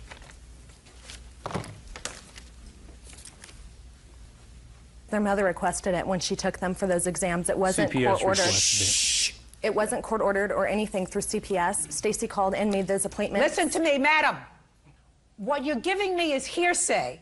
The objective data is you made a report. As a result of that report and subsequent to that report, these children were subjected to physical examinations. That was precipitated by your call. And if their mother had seen signs that she felt were untoward, she could have taken the children without your call to Child Protective Services. Your call to Child Protective Services inspired this action. Now I want to know what happened April 1st. Okay. April 1st, Matt calls me probably around 5 o'clock, letting me know that he's on his way to pick up the girls. And how many days a week had he picked up the children? He picked them up at least 85% of the 9 months that they were with me, because their mother would work nights and evenings and stuff like that. How old are your children? They're 6 and 8 now. So now he came to pick up the children on April 1st. He had called me and let me know he was coming to get them. And As I do every day. Listen, if you interrupt again, it's not going to go well for you. Do you understand? Yes, ma'am. So far, you don't feel as if I'm favoring her, do you? Not at all. Then keep your mouth shut until I look at you and ask you a question. Yes, ma'am. Good. Go. His phone call was that he wanted to change his payment dates on the way over. I said, no, we're not going to change them. They're in a contract. You've signed it. This is the way that it's been for 9 months. And he got very angry. No, just a second. Did he tell you why he wanted to change his payment dates? No, he didn't. Okay. And you said, no, you can't. Right. If your friend Stacy had called and said, I'd like to change the payment date, what would you have answered her? I would have talked to her about it. Right. Which is what I tried to do with Matt. No, that's not what you said. You said absolutely not. Okay. That's what you just told me. Well, I'm you're just right. repeating your words. Well, no, actually, he called me and told me he wanted to change the payment dates. And you just told me, you said, absolutely not, you have a contract. And I said to him, well, your payment's due today. And he then told me that he wasn't going to pay me when he came to pick up the girls and got angry and started yelling at me. And I said to him, you know what, Matt, you have a contract with me. These are the same dates you've always made payment. Continue. Don't speak to her! And it's not your job to tell her to continue. Do you understand? Yes, ma'am. You keep saying, yes, ma'am. Is there something wrong with you? Do you have problem controlling yourself? Not at all. Well, it seems to me you do. Go ahead. He got very hostile with me on the phone, yelling and screaming. No, so you I were said, hostile. Well, no. You were hostile. It was a reaction to him. You know what the big mistake was? What's that? The big mistake was choosing you as a daycare provider. When you have a best friend who is divorcing her husband, and there are bad feelings that exist between the two people, to have someone as a child care provider who is aligned with one of the parents is a monumental mistake. Monumental. Because you are emotionally invested in his ex-wife and her welfare, not emotionally invested in his welfare, and that comes through loud and clear. Having said that, we will move on. So he came to pick up the children, and what happened, Ms. Abarco, when he came to pick up the children? When he came to pick up the kids, my husband went outside to go talk to him because we'd had many, many incidences with his youngest daughter, Lexi, being physically abusive to our son. And it was just... This is the husband? This is my husband. What was he doing home? He was already done working for the day. What kind of work does he do? He's a forklift mechanic for Toyota. Let me understand this, Ms. Abarca. You sent him outside. No. You said you were inside with the girls, so your husband went outside to speak to him. Right. Well, you must have, when you got off the phone, said to your husband, he's coming over and he says he's not going to pay me. Got to discuss that with him. And you have to discuss with him his daughter's aggressive behavior, right? Yes, I spoke to him about the phone call with Matt and about the incident we had just had with Lexi and Cole on Matt's way over to come and pick up the girls. Well, why don't you tell me about the incident between your son, who was how old?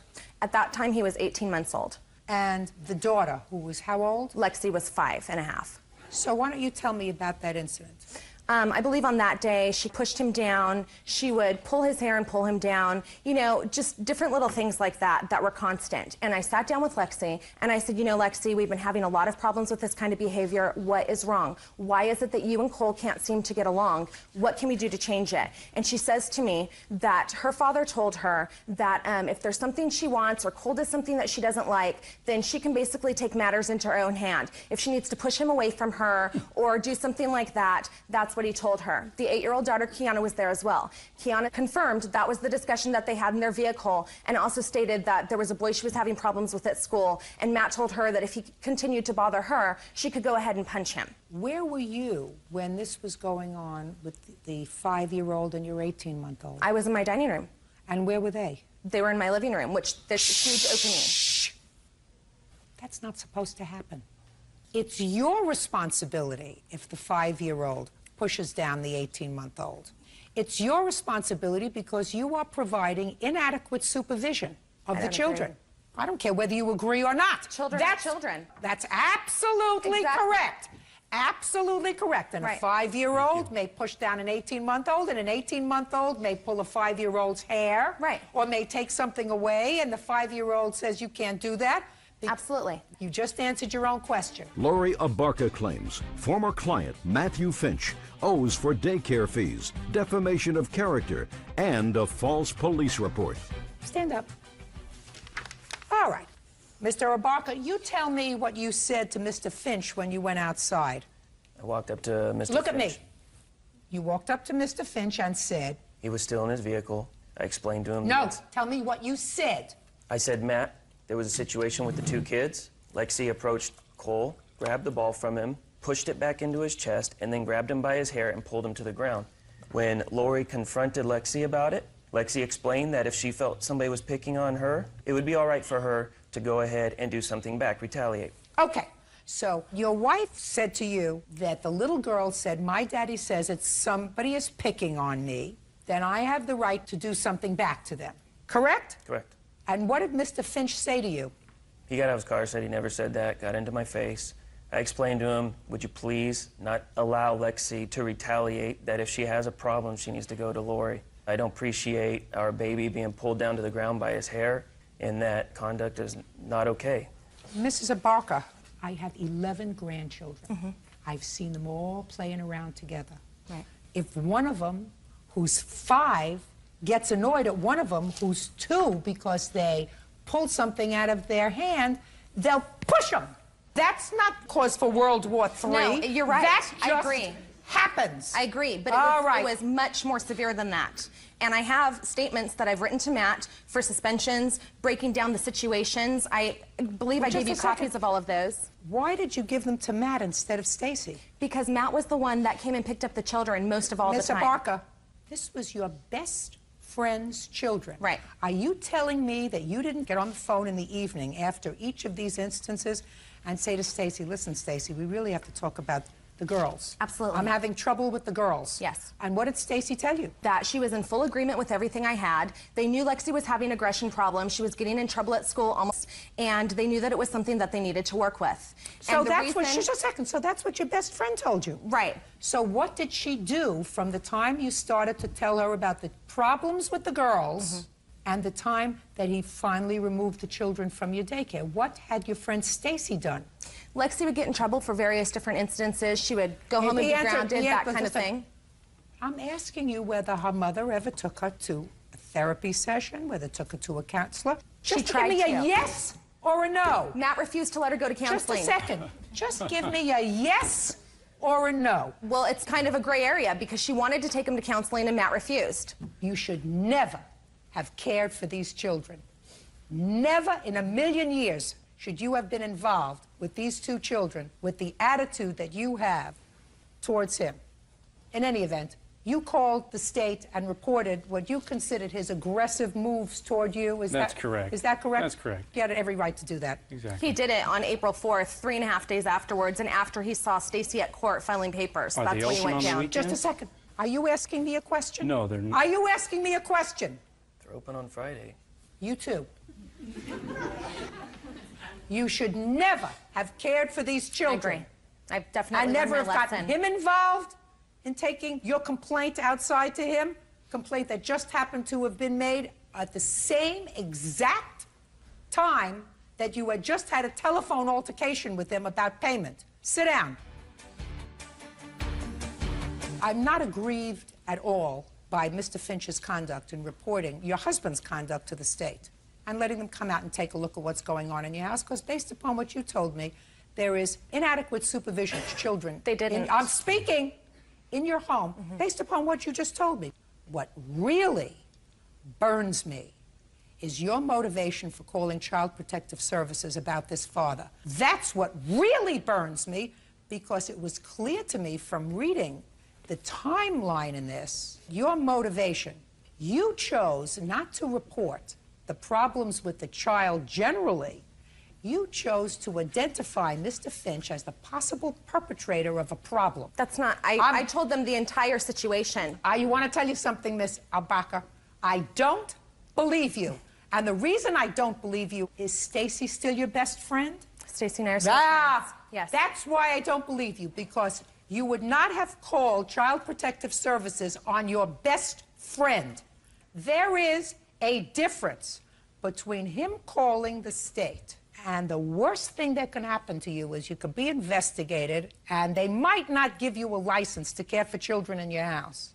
And you calling Child Protective Services and by innuendo suggesting something inappropriate's going on. It was very subtle.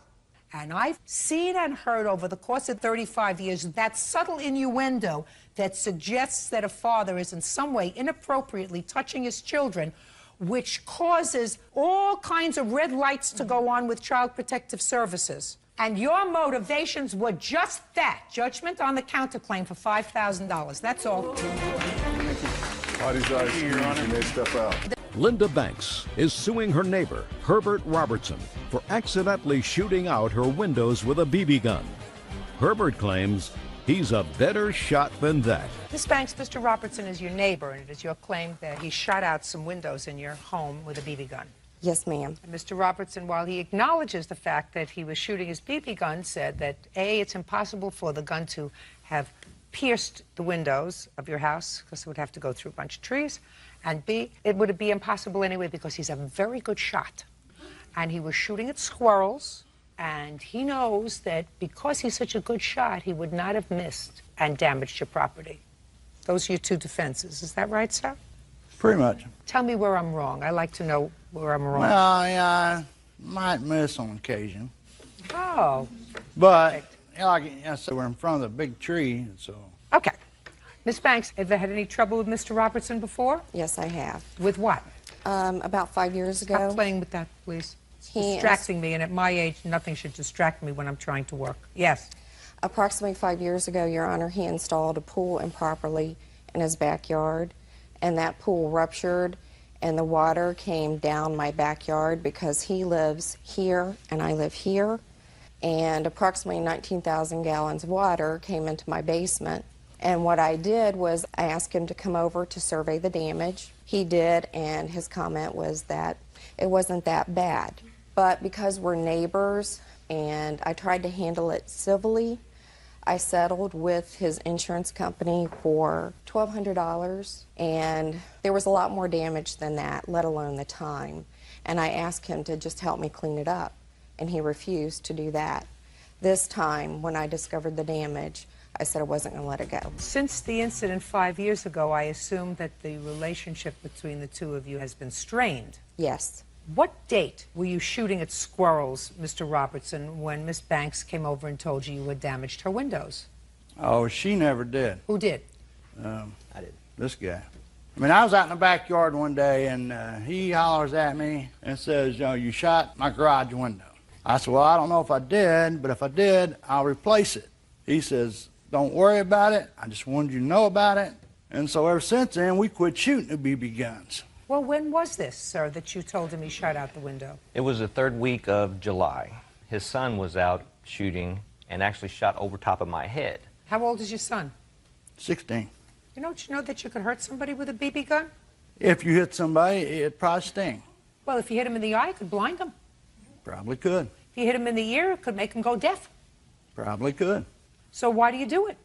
I didn't. No, why do you let your son play with a BB gun?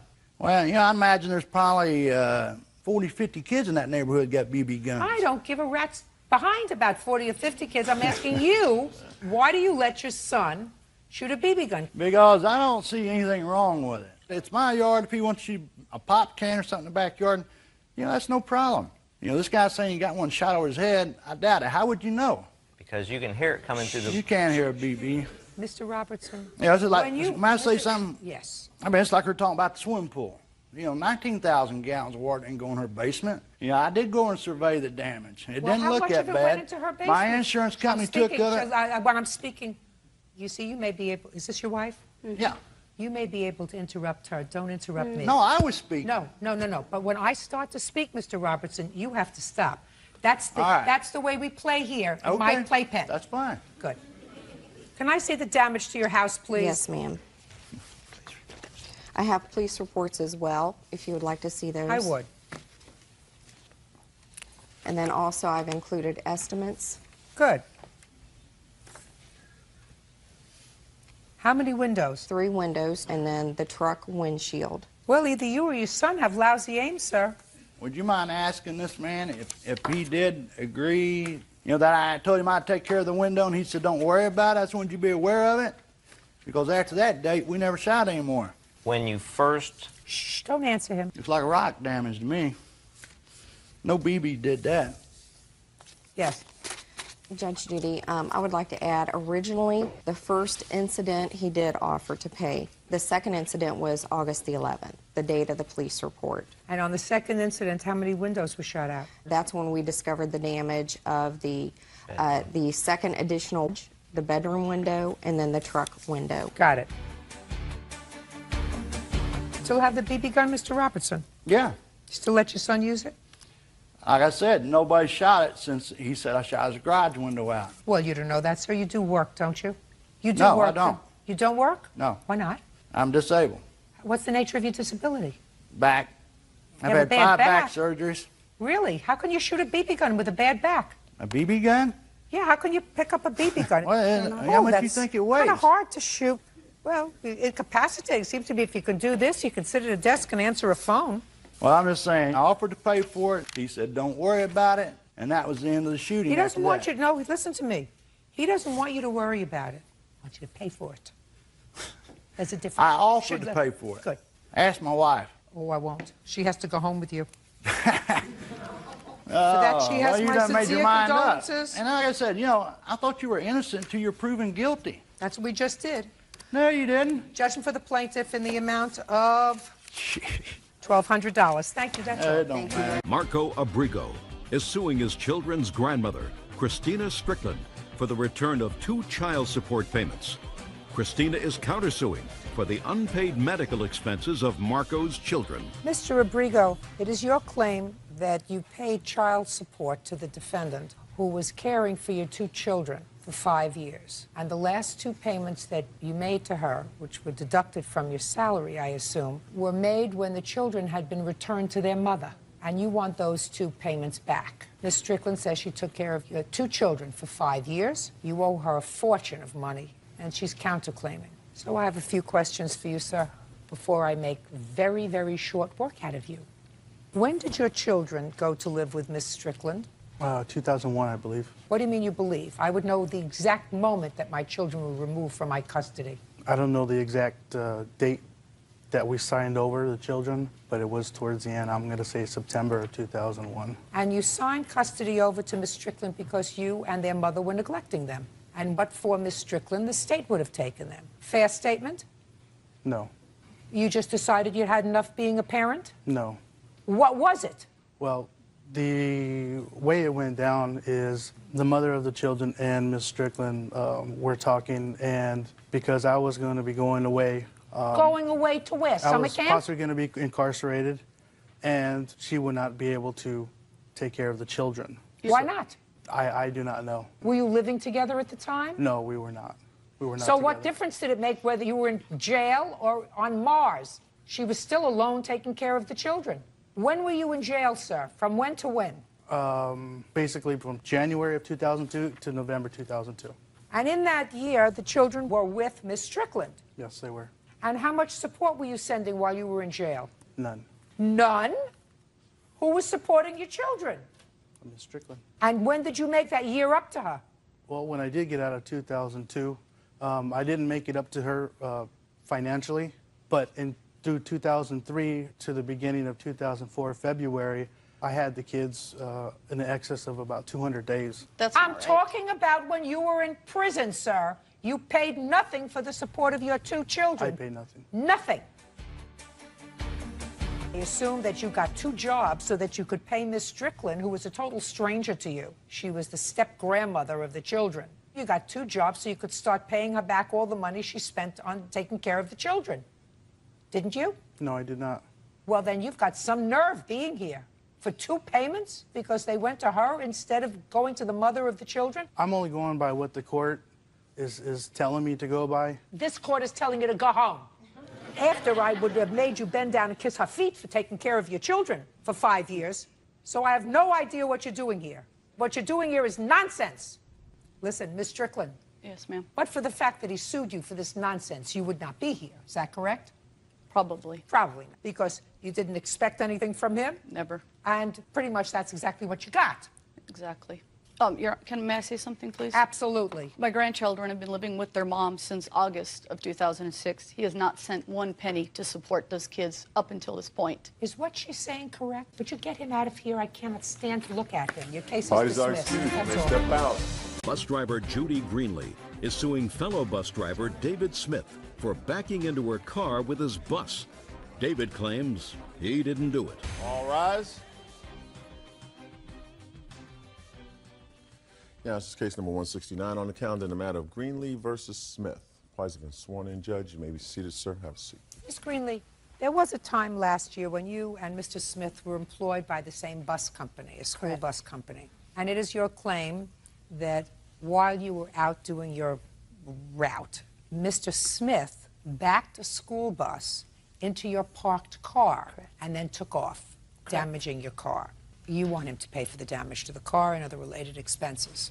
Mr. Smith says he never touched your car, and he is counterclaiming because he says because you filed these charges against him, he was humiliated at work, he was arrested on the job, and he was ultimately acquitted of those charges. Did you have a trial? No. The police officer dropped everything. Okay.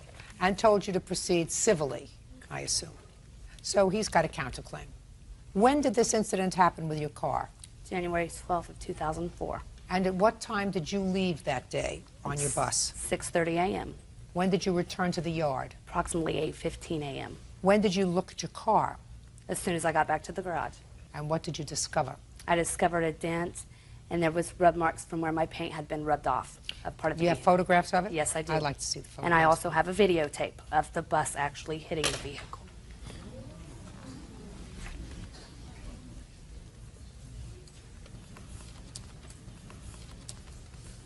There's the videotape. So your car is red? No, my car is orange. Orange? Yes. Okay. Orange. Orange.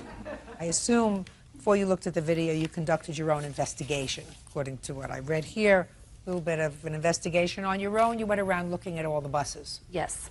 And didn't find any of them with any damage. No. So what did you do next? We went on our afternoon routes. David's the only bus that did not come back to the garage that morning. So when we got to, we both drove at the same elementary school. He was off of his bus, and I went and I seen the orange paint and the rub mark on the back of the bus. My husband was actually up at the transportation director's office speaking with him, told him the damages I found. Okay. Don't tell me what your husband said. That's hearsay. But you saw orange paint on Mr. Smith's bus. Yes. Did you speak to him? No. All right, Mr. Smith, now tell me your version of what happened that morning. I got in my bus around 6:40. I backed my bus up. I had another bus that was to the left of me that I couldn't clear, so I had to get off my bus because my two-way radio did not work on my bus. Got off my bus, went and asked the backup so I could go around. I did my route. So it's your claim that at no time did you hit Miss Greenlee's car? No, ma'am. Now, you were subsequently arrested? The police come to my work to arrest me for hit and run, but my boss asked them before they arrested me to go and watch the videotape at the transportation office. So my two bosses, the transportation director, the police officer, and myself, all went down. We watched the videotape. The police officer watched the tape twice. He come out, told me he was not going to arrest me. Just a second, did you watch the tape with him? Yes, ma'am. Well, what do you mean he came out and told you? What is that? He watched it twice. The first time we watched it together. Yes. The second time he watched it with the transportation director. Then he come out and said he was not going to arrest me, he was not going to write me a citation, that he would let the insurance companies deal with it. Okay, can I see the videotape, please?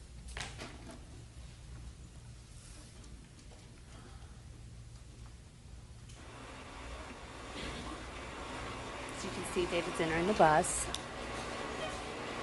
Starts backing up. He's having trouble maneuvering the bus back. Stops and pulls up. As you can see, my vehicle to the left. He keeps That's your backing. car? Is that yes. your car? Yes. He keeps backing. But there was no There is contact made. point of impact. Pulls emergency brake. Apparently gets off of the bus for 14 seconds to see what he has hit. Well, there's certainly a shadow back there now that I see. Yes. Gets back on the bus and proceeds to take off. Okay, if I hit the vehicle, why do I sit there for 30 seconds before I pull off? What are you asking me a question for, Mr. Smith? That wasn't a bus back there. That was a car. Yes. What you told me a moment ago, Mr. Smith, was that there was a bus behind you. There was a bus that prohibited you from making a turn. You got off and you spoke to the bus driver and asked her to move. I saw no other bus back there, The bus sir. was to my left. I saw a car that you came dangerously close to if you didn't hit it. Yes, ma'am. What I'm saying is I couldn't make my clearance. That's when I got off my bus to go ask the lady if she could back up so I could go and make my clearance to the left. Not a big deal, Mr. Smith. You just should have accepted responsibility and said, it was a total accident. I didn't mean to hit your car. I will certainly pay for the damage. And be finished with it instead I of didn't making... hit her. You did! You hit her car. No, I did not. Yeah, you did. Yeah, you did. Unfortunately, we have electronics to establish it. If you look at the tape like the police officer did, you will see I did not hit her car. You think his eyes are better than mine? No, you just have to pay close attention to the tape. Sir, you have something from the police officer that says that you didn't hit her car? No, ma'am. You have a statement from the police officer, even though it's hearsay, which says, listen, tell your insurance companies to take care of it. This isn't worth my arresting you for hit and run. Nobody was injured. You're two reasonable people, working people. Let your insurance companies take care of it. That's what the police officer said. He didn't say that you didn't hit her car. Okay, can I see your estimates on having your car fixed, please? Did you have your car fixed? Yes, I did. Good. You're not working for the same bus company anymore? No, ma'am. Right, good. What year car was this? 2003. I purchased it 6 months prior to it being hit. Did you receive insurance coverage for it? Yes. My insurance company paid for it because approximately 14 days after the accident, the bus company's insurance said they could not find who was at fault because they never requested the tape. Well, what was your deductible? $450. And then I also had to get a rental car, and that total was $138.57. And I have my Why credit are you card. suing him for $5,000? For the deductible, the rental car, the actual damages to pay back the insurance company because my rates are going up because of the accident, and also $2,801.94 in punitive damages for the stress, the mental anguish that I went through over a year and a half of dealing with this incident. Unfortunately, you don't get paid for that. So your deductible was $450? Yes. And you rented a car for $138? Yes. It's $588.